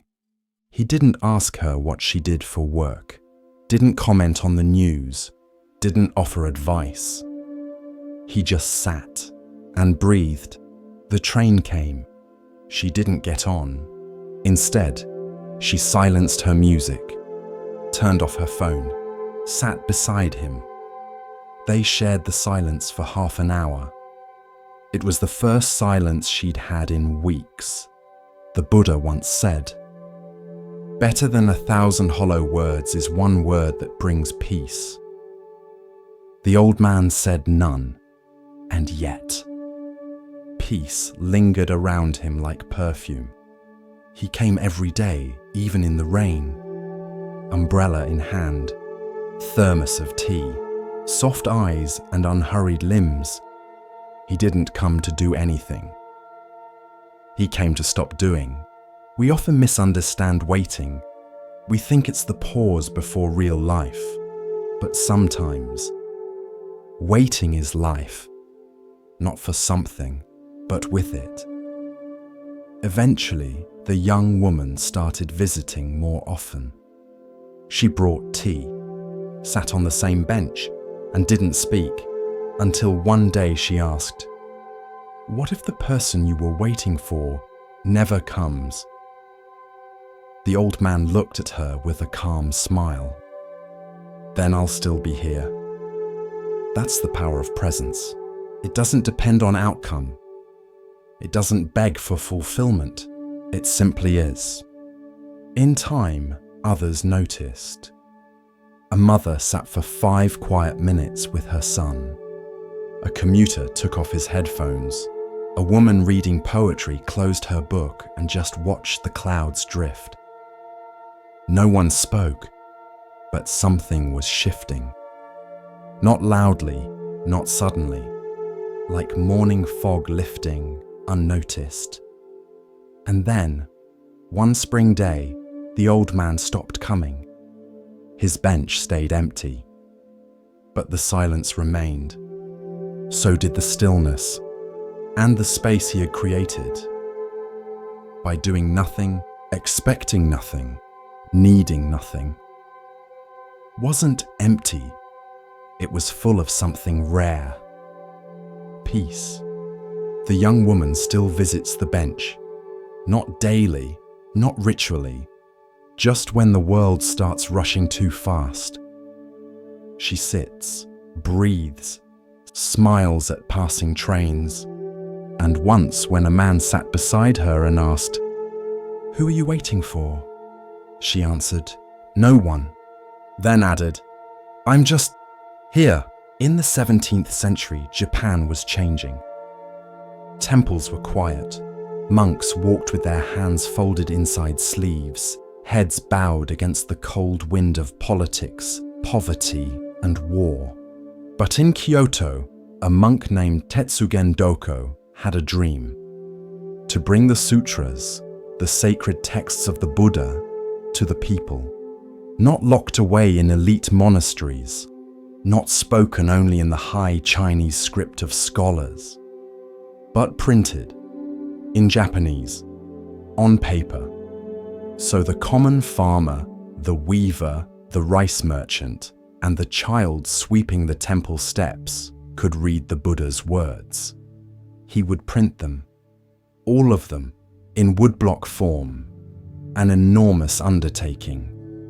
Tetsugen began with nothing, no paper, no ink, no press, no woodblocks, just a robe, a bowl, and a vow. So he traveled the countryside, bowl in hand, asking for donations, not for himself, but for the words of the Dharma. At first, people were skeptical. A monk with no monastery, a printing press as a spiritual act. But Tetsugen spoke with quiet conviction. He did not pressure. He did not persuade. He simply bowed and spoke of a dream where truth could be read by all. And slowly, the donations came. Coins, rice, a silver hairpin from a widow, a child's carved flute. One woman brought a single perfect sheet of handmade paper and said, "I cannot read, but may this help someone who can.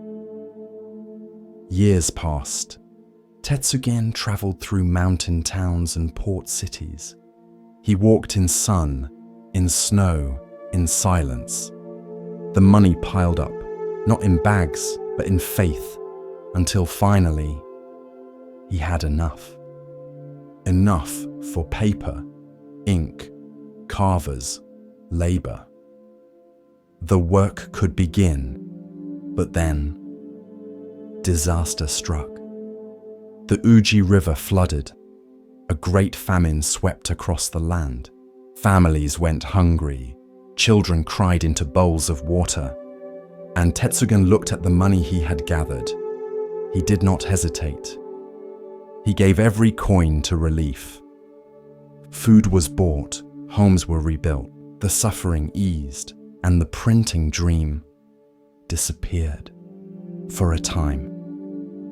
When the crisis passed, Tetsugen began again. From zero, bowl in hand, dust on his feet.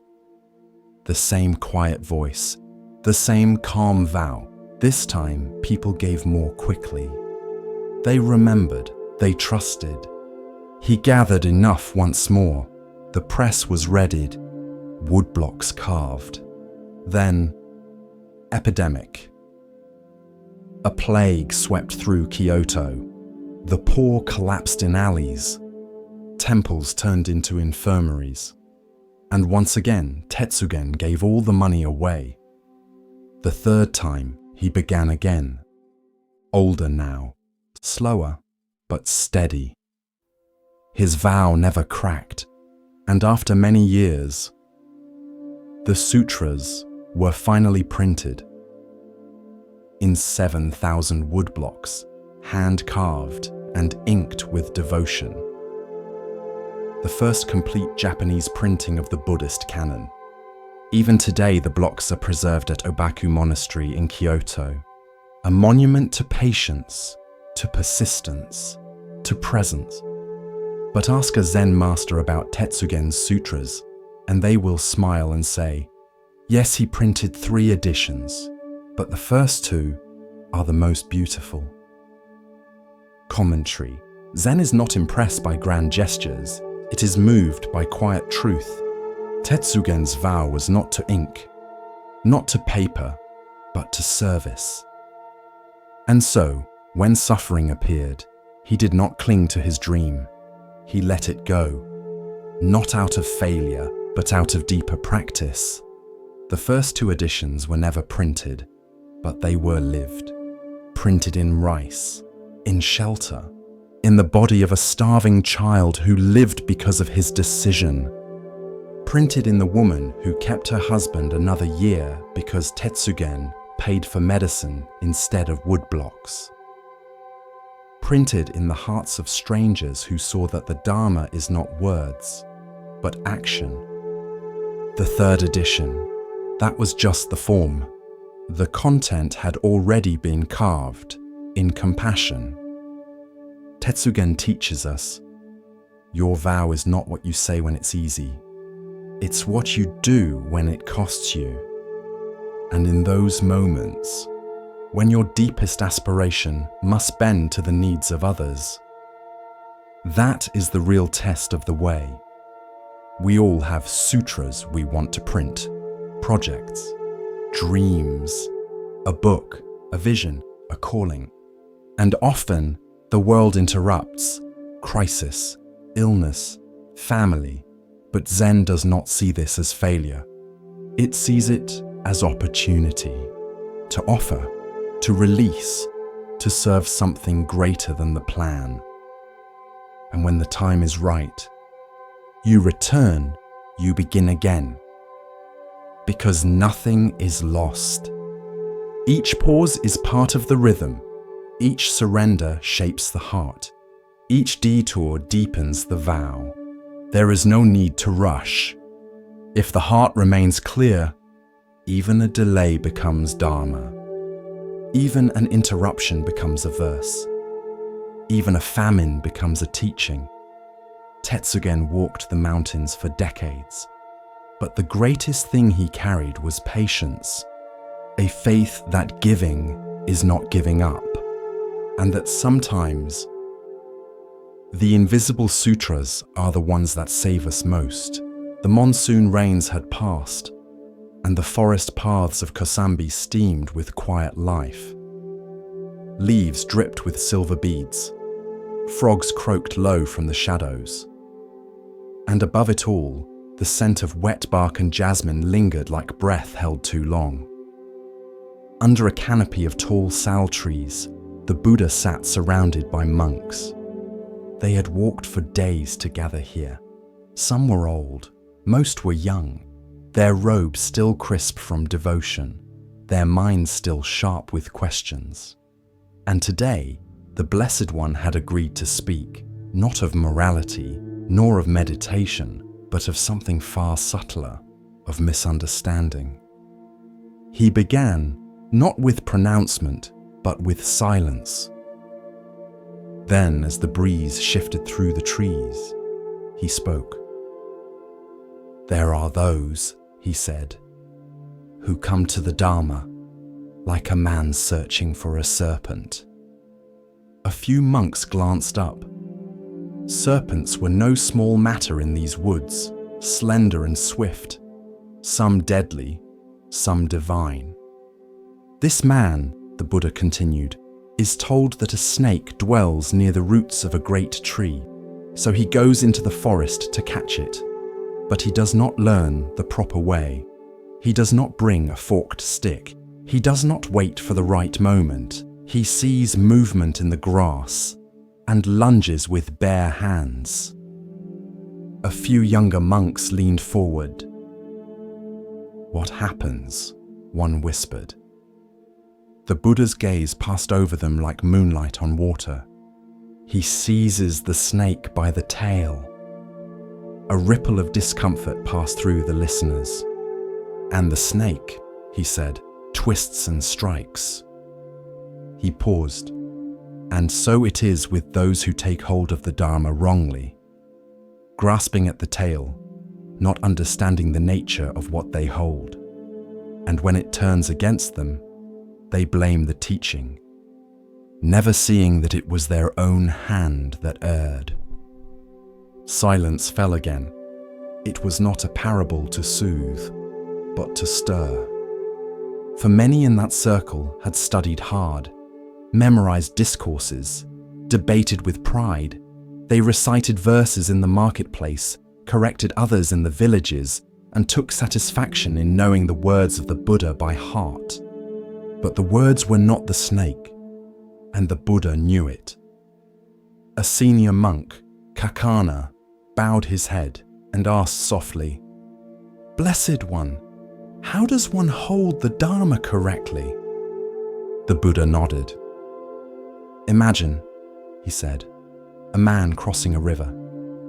The current is swift, the far bank promises safety, and he finds no boat, no bridge, so he gathers branches, grass, and reeds. He binds them tightly. He makes a raft." The monks followed, some nodding. With effort, he crosses the water. And when he reaches the other shore, does he carry the raft on his back for the rest of the journey? A few smiled. A few looked unsure. "No," said the Buddha. "He leaves it behind, grateful, respectful, but he does not cling to it. He let that image hang in the warm, moist air." "So too is the Dharma," he said, "a raft to cross, not a burden to bear forever, not a weapon to strike others, not a badge to wear." A soft murmur of recognition passed through the monks. "But some," he continued, "treat the Dharma as the man who grabs the snake's tail. They take hold of words, of verses, of rules, not to cross the river, but to shout from the shore." He turned his palm upward. "They say, 'I know,' you do not. They say, 'This is the only way, yours is wrong.' They say, 'I have read, I have memorized. I have mastered. He paused. But what have they understood? A breeze stirred the forest floor. A leaf spiraled down like a question with no answer. Understanding, he said, is not repetition. Wisdom is not memorization, and truth is not a prize to be clutched. He looked at them all. Do not seize the tail. Learn how the snake moves. Watch, be still, approach with care. Grasp rightly, not to own, but to understand. A young novice, no older than 15, raised his hand timidly. But blessed one, he said, what if one clings to the raft out of reverence, out of gratitude? The Buddha smiled gently. Reverence is not the same as attachment, he said. Gratitude flows like a river. Clinging dams the stream. He folded his hands in his lap. To let go does not mean to forget. It means to honor the purpose and move on when it has been fulfilled. Several monks bowed. Some looked thoughtful, others uneasy, for the teaching had pierced the pride of many. A monk named Sati, known for his keen memory and rigid interpretations, frowned. But Lord, he said, should we not defend the Dharma from false views? Yes, said the Buddha without hesitation. But first, defend it from misunderstanding within yourself. A man who argues from ego may win the debate and lose the path. He looked directly at Sati.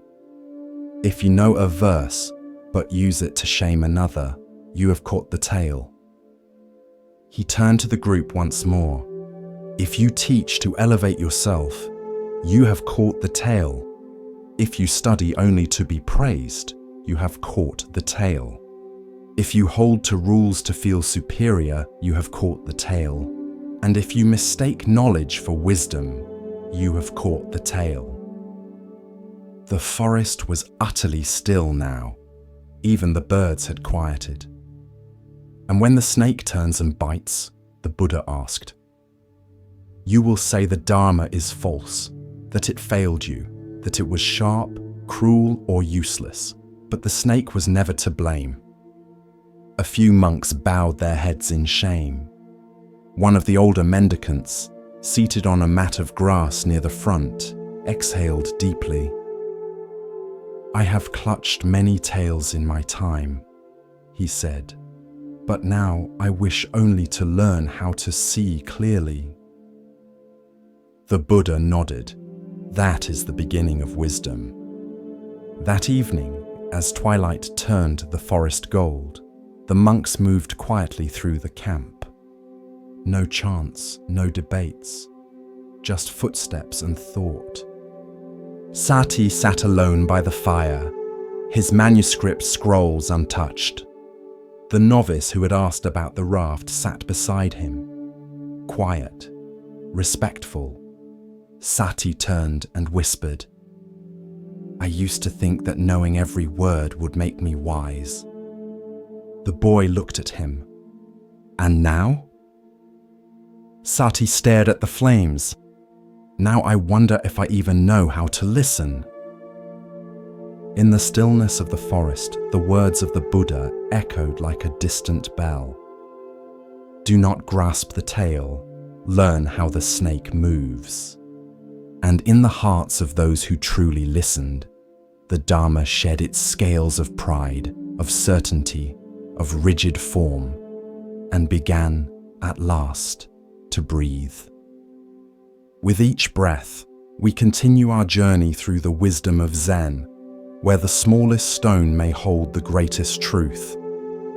Here starts the next story, in the heart of the Himalayan foothills, where the clouds hung low and the trees grew tall enough to brush the sky. There lived an elephant, unlike any other. He was large, yes, towering and strong. But it was not his size that set him apart. It was his silence, his gentleness, the way he walked through the forest without disturbing a single leaf. The other animals called him Chadanta, though few ever spoke directly to him. They simply watched, from trees, from burrows, from the safety of shadow, as he moved like a mountain in motion. He was the Buddha in a past life. And this is the story of his strength, not in battle, but in sacrifice. Chadanta lived alone by choice. He did not shun the world, but neither did he cling to it. He bathed in still lakes at sunrise. He ate from the same fig tree each day, taking only what he needed. When storms came, he broke branches to shelter smaller creatures. And when conflict stirred among the animals, he was the one they turned to, not for punishment, but for peace. Yet peace often invites jealousy, and far from the forest, deep within a palace carved of stone and silence, a queen sat with bitterness in her heart. She had once lived in that forest, a doe, soft-eyed and quiet, and long ago, when Chadanta had ruled a great elephant herd, she had been among them. She had loved him, deeply, without condition, but he had never looked her way, never spoken her name, never returned what she offered. And so, in her next life, reborn as a queen, she remembered only the wound, and she wanted revenge.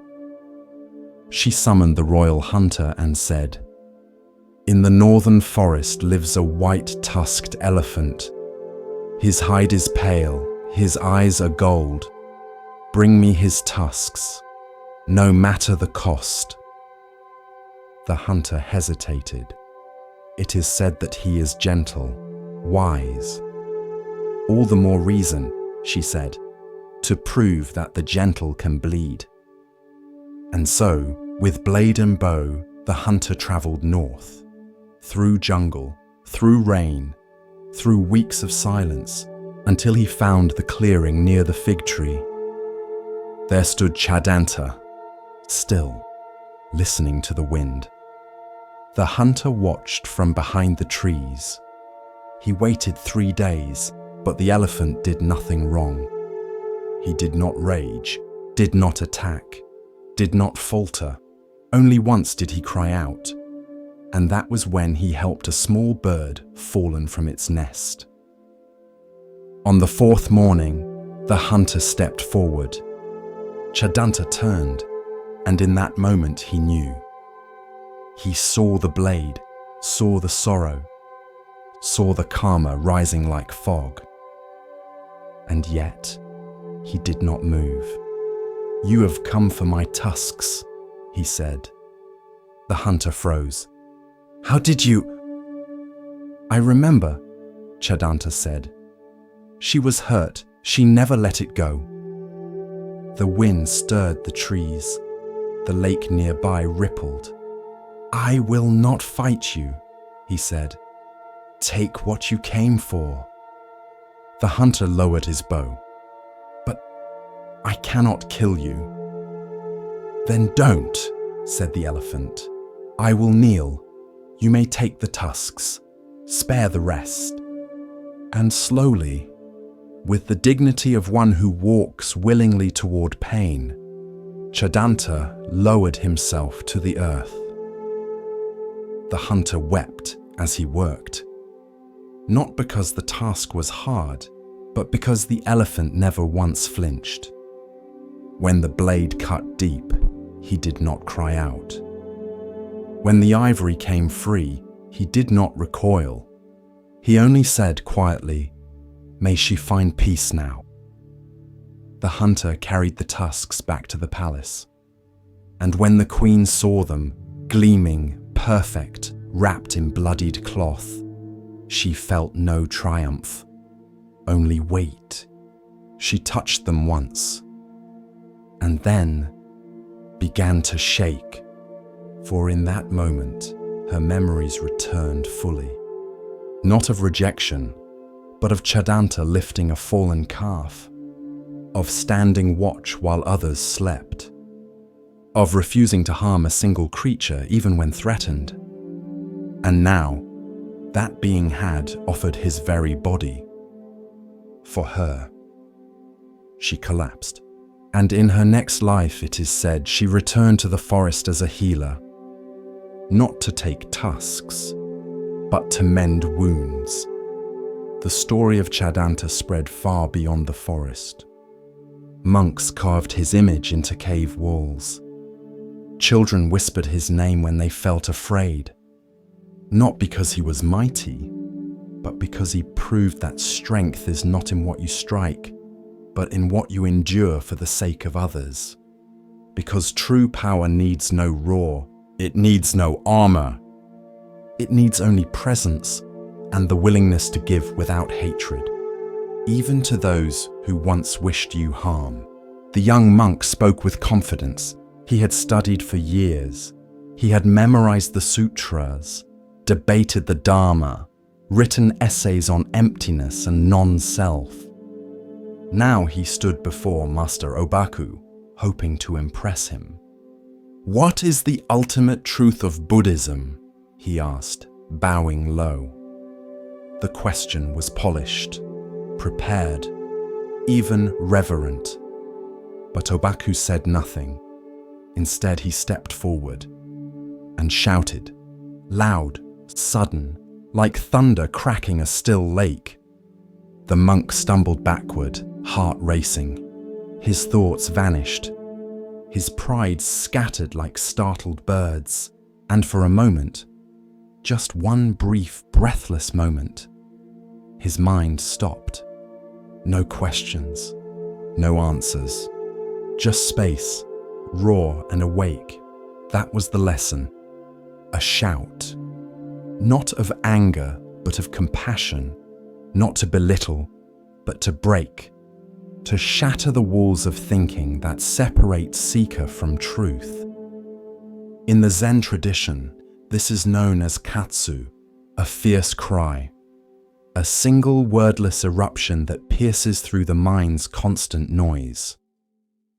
Obaku used it like a blade, not to wound, but to cut away illusion, to jolt the student out of the fog of thought. Because sometimes, you don't need more understanding. You need a wake-up call. Think of a dream. You're walking through it, believing it, responding to it. Then someone shouts your name. You jolt awake and realize none of it was real. Obaku's shout was like that, not a teaching, a waking. Years later, the monk returned. He bowed before Obaku and said, "I finally understand why you shouted." Obaku smiled and said, "Then forget that I ever did." Because even the memory of awakening can become another concept, another prison. Zen cuts not just through delusion, but through the attachment to insight itself. Obaku was a teacher of few words, but when he spoke or shouted, he struck deep. Once another student asked him, "What is the path to liberation?" Obaku raised his fist. The student said nothing, then bowed, because in that moment he understood. The path was this. Not words about liberation, but the raw, silent, direct presence of the fist before him. Western minds often recoil from this. We're trained to expect kindness to be soft, truth to be calm, teachers to be gentle. But in Zen, compassion doesn't always whisper. Sometimes it roars, because the cage of the thinking mind is strong, and it takes a powerful noise to break it. Obaku's shout was not personal, it was not performance. It was pure action, free from hesitation, free from agenda. A sound that came from no self. and landed in the heart like a bell. Another story is told. A monk was dozing off during meditation. Obaku walked behind him, raised his staff, and struck the ground beside him, hard. The monk jolted upright, eyes wide. The master said only, "If you sleep through life, you will dream of Zen, but never wake to it." The monk bowed. He never fell asleep in the hall again. These moments are not cruel. They are kindness without comfort, because comfort can lull us into dreaming. But Zen is the practice of waking, again and again, until waking becomes your natural state, until presence is all you need. Imagine someone drowning in shallow water. You don't throw them a book about swimming. You pull them up, sometimes roughly, but always with love. That is Obaku's shout, a hand reaching through illusion, grabbing you by the robe and saying, "Wake up." Commentary. Not all teachings arrive gently. Some arrive like a storm, like cold water to the face, like a sound so loud it shakes the thoughts out of your spine. Because truth is not fragile. It doesn't need to be whispered. It just needs to be heard. And often the most compassionate thing a teacher can do is stop trying to explain and simply interrupt. Interrupt the story. Interrupt the me. Interrupt the years of polite ego dressed up as spirituality. Obaku knew this. He wasn't teaching Buddhism, he was teaching freedom. And sometimes freedom begins not with understanding, but with a single sharp, sacred shout. If you walk away from Zen with nothing but quotes, you've missed it. If you remember the stories but never felt the cut, you're still dreaming. But if something within you, some soft center you didn't know you had, felt this story not as words, but as thunder, then maybe, just maybe, you've begun to wake up. It was night when the master pointed. The moon hung low over the monastery roof, pale and full, casting silver light across the silent garden. A group of monks stood beside him, robes drawn tight against the wind. The master raised his hand and extended one finger toward the sky. "See that?" he said. The students nodded. "The moon." He shook his head. "Number that is the finger." Then he smiled softly. "And what it points to is the moon." The monks stood still, unsure. The wind moved the trees. The master lowered his hand and whispered, "Don't mistake the finger for the moon." This is one of the most repeated teachings in Zen, because the mind is hungry for signs, hungry for symbols, hungry for teachers, for teachings, for shapes and systems. It sees the finger and calls it truth, but the finger is just pointing. It is not the truth itself. Imagine you're lost in the forest. A guide lifts a lantern. You follow the light, but mistake the lantern for the destination. You begin polishing it, worshipping it, writing poems about its handle and flame. But you never leave the forest, because the lantern was not meant to be your home. It was meant to show you the path. That's what Zen does. It points, but if you hold too tightly to the pointing, you never arrive. Buddha's words, the sutras, the rituals, even meditation, they are fingers, beautiful, wise, luminous fingers. But if you cling to them, if you name them truth, you stop short of the moon. A monk once asked his teacher, What is the nature of ultimate reality? The teacher held up a flower, just a flower. The monk bowed. He understood. Because the flower was not the answer, it was the invitation to stop asking, to just see, to be. There's a story of a man crossing a river. The bridge is narrow, the current strong. Halfway across, he freezes, looks down at the water and panics. He shouts to a traveler behind him, "Help me understand this bridge." The traveler laughs gently. "You don't need to understand it," he says. "Just walk." Zen does not fear the unknown. It welcomes it, because the unknown is where truth lives. Not in definitions, but in direct experience. Not in the finger, but in the sky beyond it. Many people come to Zen hoping for words that explain. But the moment something is explained, it is no longer what it was. It becomes a concept, a mental model, and reality, true, breathing, silent reality, evaporates behind the map. Once, a young monk read every sutra he could find.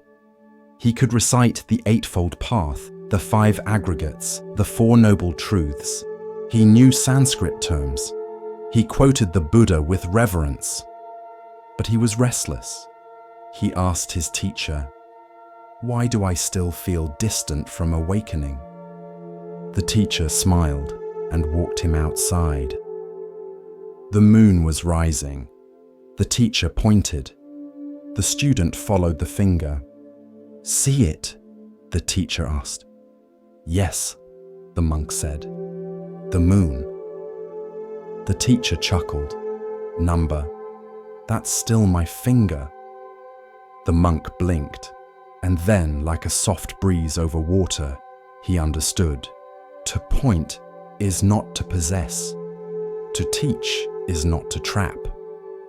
Even the Buddha said, "My teachings are like a raft, meant to cross the river, not to carry on your back once you reach the shore."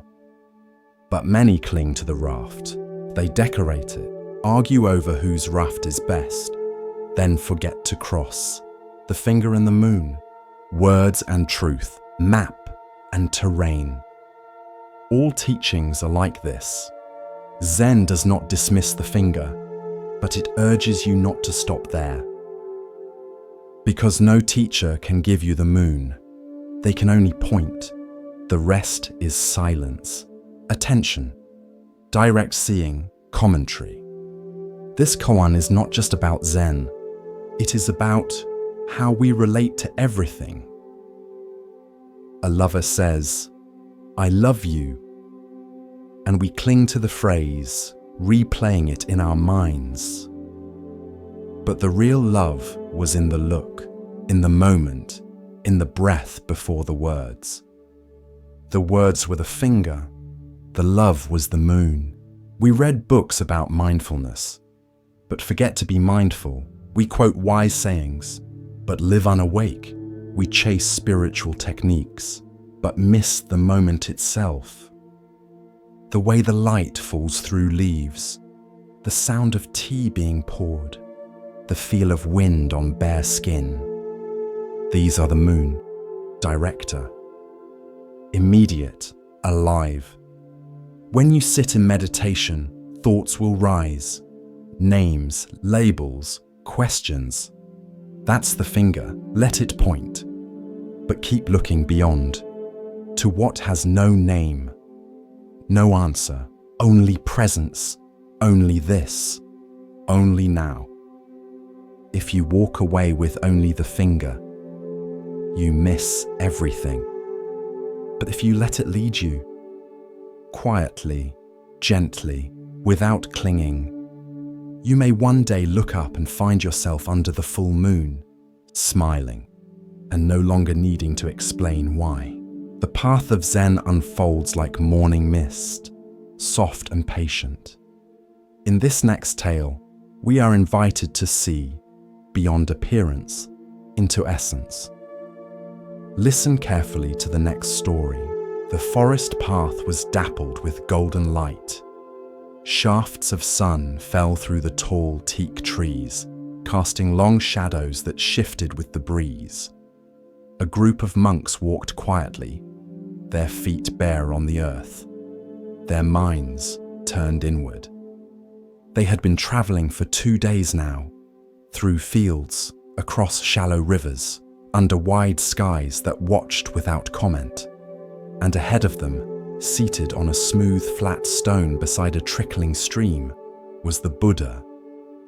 He was waiting, not impatiently, but as a mountain waits for the wind. The monks approached and bowed. Some sat, others stood, resting their walking sticks against the roots of a banyan tree. One among them, Ananda, had seen something on the road that troubled him. A farmer's son had been bitten by a snake. He had seen the child cry out, flailing in fear and pain. The boy's wound could be treated, but the panic, the despair that had settled in his eyes lingered in Ananda's heart. And so he asked, "Blessed One, why do some suffer more than others, even when the wound is the same?" The Buddha turned to him gently and answered with a story.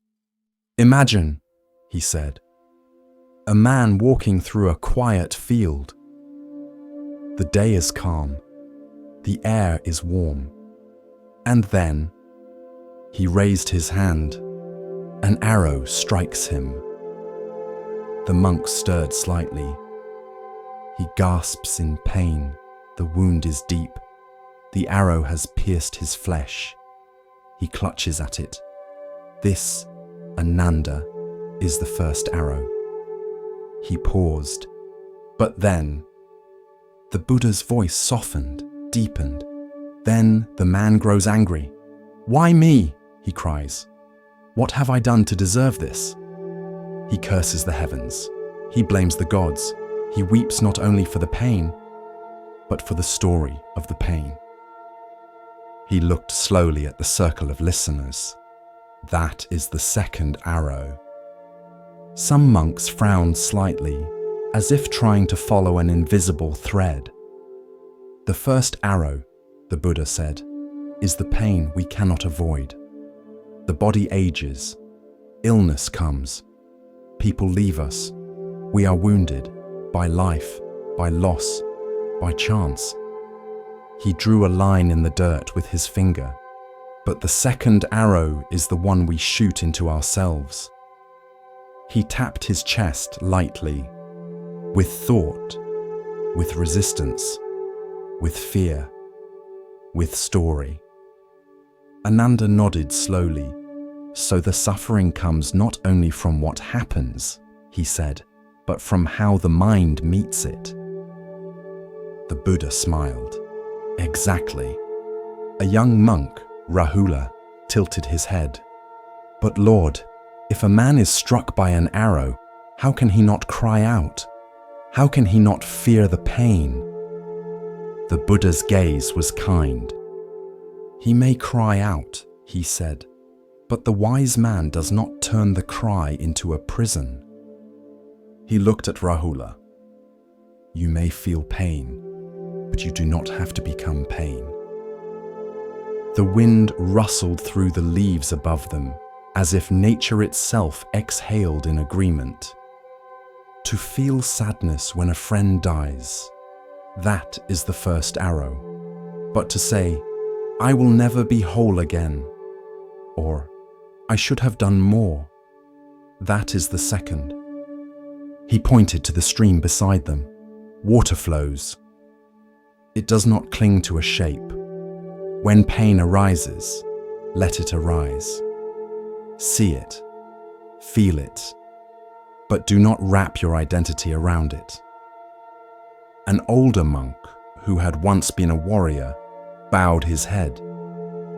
"I have carried many arrows in my life," he said softly, "not in the flesh, but in memory." The Buddha nodded.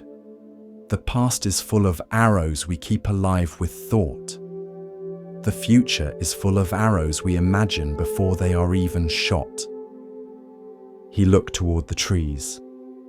But the present holds only the first arrow, and even that, when seen clearly, passes. A silence followed, the kind of silence that isn't empty, but full. The Buddha let it linger. Then he spoke again. You are not wrong to feel pain. You are not less awakened because you grieve, or ache, or tremble. He gestured to his own chest. This body too has known hunger, illness, sorrow. He placed his hand upon the ground. But when pain comes, I do not build a house around it. I do not say, this is me, this is mine, this is forever. He looked at each monk now, one by one. To awaken is not to avoid arrows. It is to stop shooting the second. Later that evening, as the monks prepared camp near a circle of moss-covered stones, a fire crackled quietly in their midst. Ananda sat with Rahula and the older warrior monk.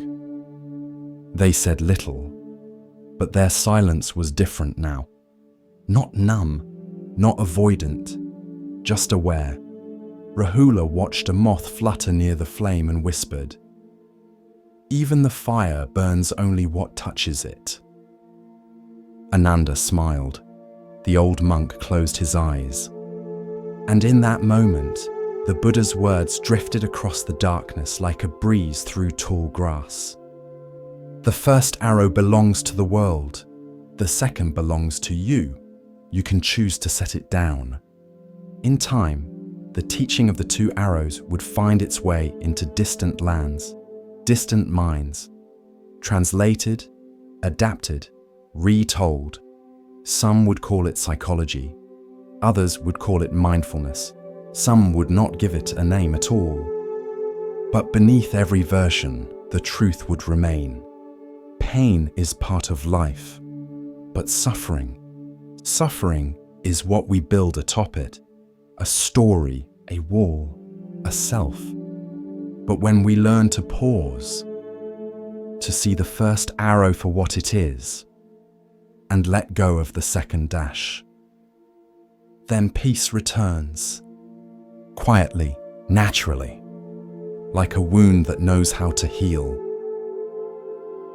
He never spoke a word, not to the monks, not to the villagers, not even when invited to tea by the abbot himself. He simply bowed and walked and bowed again. They called him the silent pilgrim. He had no belongings except a small cloth bag and thick wooden sandals worn smooth from years on the road. His face was weathered by wind and sun. His back slightly bent, not from age, but from reverence. Because every third step, he stopped, placed his palms together, and bowed to the earth. Step, step, bow, step, step, bow. He traveled like this for hundreds of miles, through rice paddies and dusty plains, through mountain passes and city streets, through cold rain, sharp sun, and falling snow. He never begged, never asked, never preached, only bowed. When he reached the gates of a remote temple high in the hills, a monk ran inside to announce, "The pilgrim has come." Curious, the monks gathered. Some stood with folded arms. Others watched from the steps. One scoffed, "What is this? A show?" Another whispered, "Surely he must be seeking merit or praise." But the abbot only smiled. "Wait, watch." The pilgrim reached the stone path before the temple gate. Step, step, bow. His palms touched the gravel. His forehead met the earth. He rose slowly and continued. All morning he bowed up the path. By noon he had reached the courtyard. The air was silent, except for the soft crunch of gravel and the long breath between bows. Step, step, bow. By evening, he reached the base of the temple steps. He did not climb them. Instead, he bowed once more, then turned, and began his journey down the mountain. Step, step, bow. The monks were stunned. He never entered. He never asked to stay. He came all this way just to bow. The abbot nodded. And in bowing, he entered more deeply than any of us. This is the story of wordless devotion, of practice not performed, but lived in the marrow of each step. Commentary. In the West, we often think wisdom must be spoken. That truth arrives in grand lectures, eloquent teachings, powerful arguments. But sometimes the greatest teachings are silent. The silent pilgrim did not explain his path. He became it. With each bow, he gave himself to the moment, to humility, to gratitude, to presence. He bowed not to worship the earth, but to remember he belonged to it. In Buddhism, we bow not out of subservience. We bow to let go of the self, to surrender ego, to honor interbeing. The sky does not rise without the sun. The tree does not grow without the soil. You do not breathe without the generosity of everything around you. To bow is to remember that. The pilgrim didn't need a teacher. Every grain of dust was his teacher. Every blister, his scripture. Every bow, a verse in the sutra of the path. He asked for nothing, judged no one, corrected no teachings. He gave only his body, his time, his breath. That was his offering. That was his sermon. One monk, deeply moved, asked the abbot, "Should I walk like that? Bow like that?" The abbot said, "Not unless your heart is already bowing. It's not about copying the form. It's about sincerity. Some bow with their bodies and judge with their minds. Others bow with their actions and remain upright inside. But true bowing begins within. It is a quiet crumbling of pride, a surrender of the need to be seen, a softening into the now. There is a Zen phrase, "The great way is not difficult for those who have no preferences." The silent pilgrim had no preference for praise or obscurity, for arrival or delay. His goal was not the temple. His goal was the bow itself. Step, step, bow. Again and again, until there was no one left doing it. Only the gesture, only the giving, only the way. Wherever you are, whoever you are, you can bow too, not just with your body, but with how you listen, with how you wait, how you serve, how you show up for the dust on the floor or the silence in a friend's eyes. To bow is to soften, to slow, to remember what matters, and sometimes to say everything without a single word. At the edge of the mountain forest, where the temple path bent towards silence, there lived a colony of ants beneath a wide, flat stone. To most monks, it was just a rock on the side of the trail. But to the ants, it was the roof of a world of tunnels and chambers, of stored seeds and guarded queens, of tiny legs moving in rhythm beneath the earth.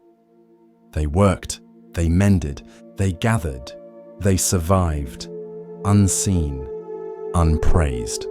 undisturbed, until the mountain shook. It began with a low grumble, like the belly of the earth remembering something old. Then a crack, then a roar.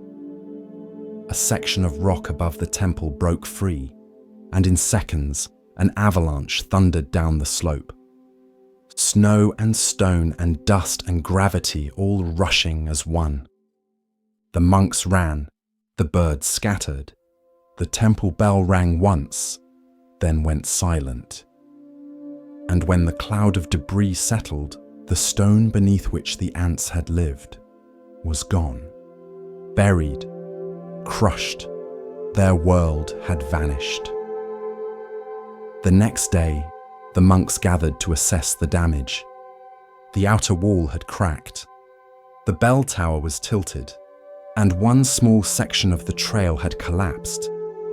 Master Ijo, the head abbot, stood quietly at the edge of the forest. In his hand, he held a small wooden stick. He traced lines in the dirt, not of buildings or repairs, but of ant trails. A young monk approached. "Why are you drawing ants, master? The path is gone." Ejo looked up. "And so are they." The novice tilted his head. "But they were just ants." Ijo said nothing. He continued drawing, slow circles, intersecting lines, paths that led nowhere, and then returned again. Finally, he spoke. "Tell me, young one, what is the measure of significance?" The novice hesitated. The size of the impact? The importance of the being? Ijo tapped the ground. To a tree, the ant is nothing. To the ant, the tree is everything. That evening, Ejo gave his Dharma talk outdoors. He spoke of the ants, of how their lives had been full of purpose, though invisible, of how they had labored in silence, built with precision, and lived with instinctual harmony. No one carved a statue in their name, he said. No one chanted sutras for them. But they lived as truthfully as any monk, and now they are gone. One monk asked, "Is that not the way of samsara?" Ejo nodded, "But we must not let that truth become callousness.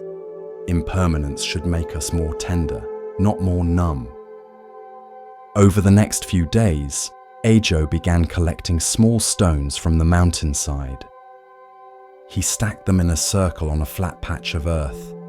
No plaque, no incense, just a ring of quiet. When asked what it was, he replied, "A shrine to the unnoticed." A week later, a new trail was cleared, and along the side of it, a sign was posted. "Step with awareness. Even the smallest lives walk beside you." That winter, a visiting scholar arrived at the temple. He noticed the shrine of stones and asked what god it honored. The monks smiled. "Not a god," they said. "A purpose." Ijo later explained to him over tea. "We all wish to be mountains, to be remembered, to be seen from afar." He set his cup down gently. But sometimes we are meant to be ants, to move quietly, to carry what we can, to disappear without applause. The scholar was silent for a long time. Finally, he whispered, "Then, what is the meaning of such a life?" Ejo smiled. "The same as any life, to live it." That spring, a child walking the path spotted a new colony of ants. Not in the same place, but close. She bent down to watch them. For minutes, she said nothing, only breathed, only witnessed. And then she placed a small stick beside their hole, so others would not step on it. She didn't know about the avalanche. She didn't know about Ijo's talk. She didn't need to. She had simply seen something small and chosen to care. There is a saying in the sutras, "No drop of water is wasted by the sea." To the cosmos, the ant may be dust, but to Dharma, even dust can reflect the light. In the hush of understanding, Zen offers us another glimpse of what it means to recognize worth not by weight or shine, but by presence. Here starts the next story. A monk walked along a dusty trail, his robe fluttering slightly with each step. The morning air was clear, the sun warm but soft. A few birds called lazily from the treetops, but the monk's brow was furrowed. He had been sent to deliver a letter to a nearby monastery, and he was late. He had misread the schedule, taken the wrong turn, and now walked quickly, heart agitated beneath his robe. Each step struck the earth too hard. Each breath was shallow. His mind raced ahead. Will they think me careless? How could I have made such a mistake? I should have left earlier. What kind of monk forgets the path? Then he heard a voice behind him. "Excuse me, Sir Monk." He turned to see a young boy, no older than 10, running up the path barefoot. He held something cupped in his palms. The monk paused. "Yes?" The boy stopped, panting, and held out his hands. Inside them sat a small, round pebble, no bigger than a thumbprint. "It's beautiful, isn't it?" the boy said. The monk looked down. It was smooth, flecked with tiny bits of crystal, glinting gently in the light. "I found it near the stream," the boy said. "It looked lonely. I thought maybe someone should notice." The monk smiled politely. "That's kind of you." He began to turn away, but the boy looked up at him and said something that stopped him mid-step. "Did you see any of the flowers you passed today?" The monk blinked. "What?" The boy tilted his head. "You've walked almost a mile. The path is full of little blue flowers, but your robe is dusty and your eyes are tight. You didn't see any of them, did you?" The monk looked down at the pebble again. Then slowly, he sat on a flat rock at the side of the path. The boy grinned and plopped down beside him, offering the pebble again. And the monk, still holding the unopened letter, took it gently in his hand. This is the story of mindfulness in ordinary things. Commentary. In Zen, we often speak of awakening as though it is some great flash of light or a sudden shift in consciousness. But often, awakening is small, like noticing a flower you've walked past for weeks, or hearing the sound of your own breath after a hard day, or holding a pebble that simply is. The monk had been walking as if his destination were the only thing that mattered. His hurry had made him blind. Not because he lacked wisdom, but because he had left the present moment behind in favor of imagined shame and future apologies.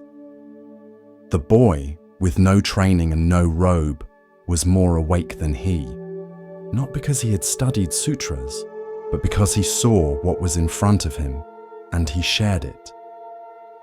There's a Zen phrase: "The miracle is not to walk on water, but to walk on the earth."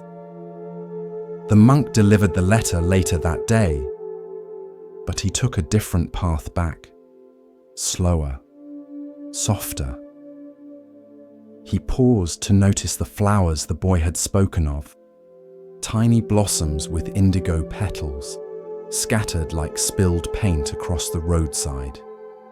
He bowed to them, then reached into his robe. and touched the small pebble still in his sleeve. After that, he kept it on the windowsill beside his mat, not as a relic, but as a reminder that awareness begins not with enlightenment, but with noticing what's already here. We spend our lives waiting for bigger signs, bigger truths, more impressive moments. But the sacred is everywhere, in the weight of a spoon, the hush of dusk, the rhythm of footsteps, the coolness of a cup before tea is poured. The boy in the story grew up. He never became a monk.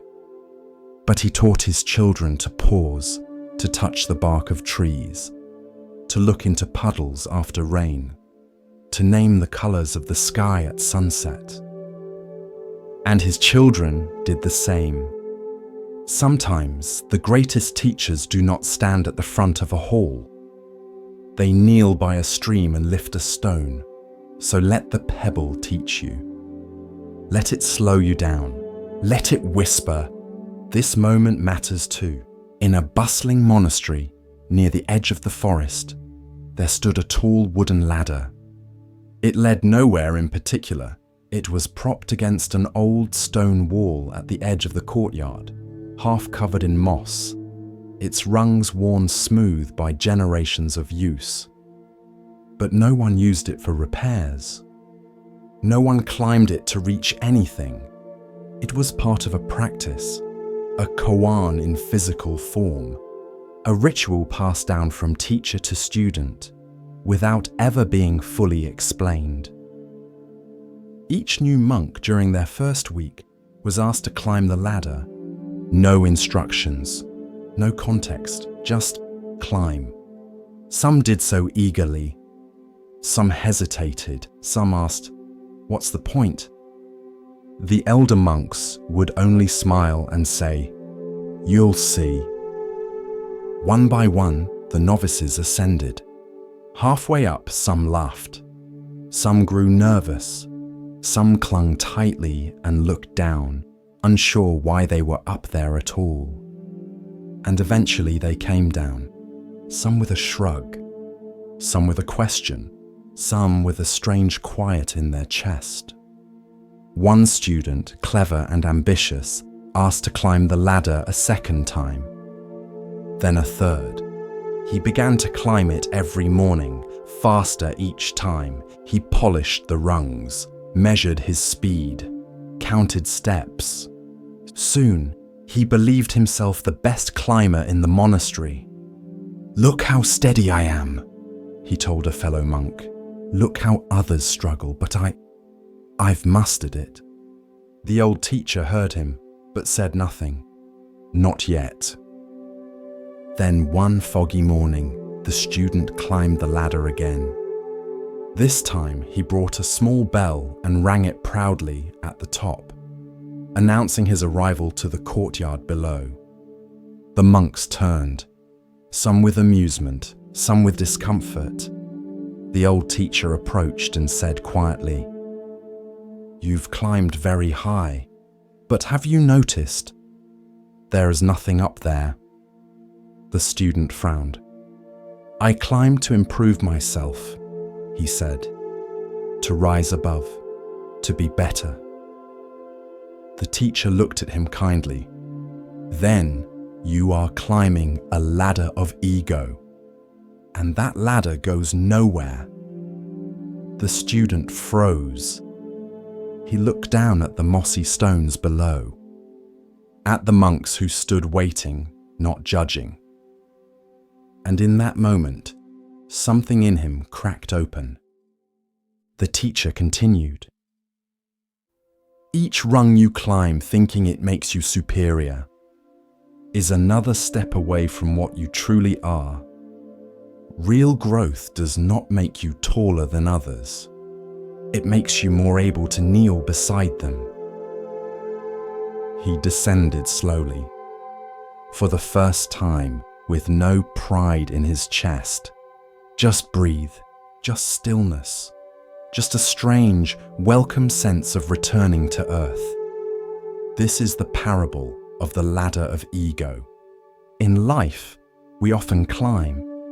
Status, wealth, validation, mastery, spiritual progress, intellect, fame. Each rung promises something. Now I'll be enough.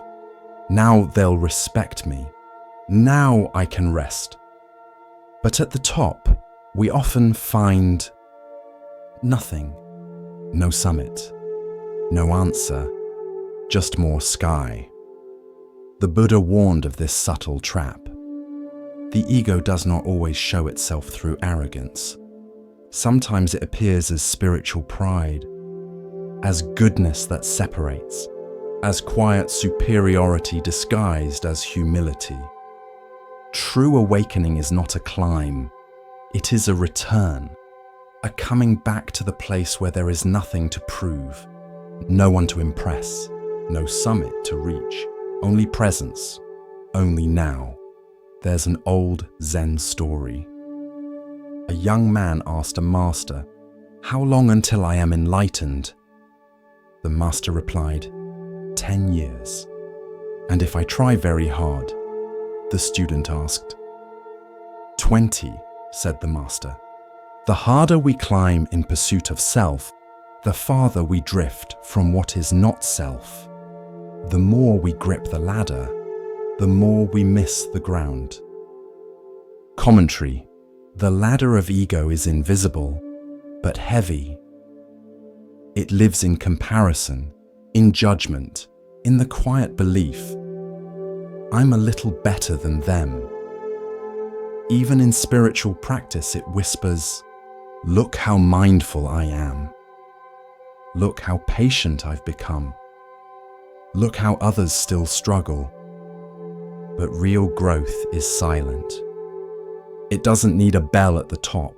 It rings quietly in the heart and says, let go. You may climb, yes, but ask, why? If the climb brings you closer to compassion, keep going. If it takes you farther from others, come down.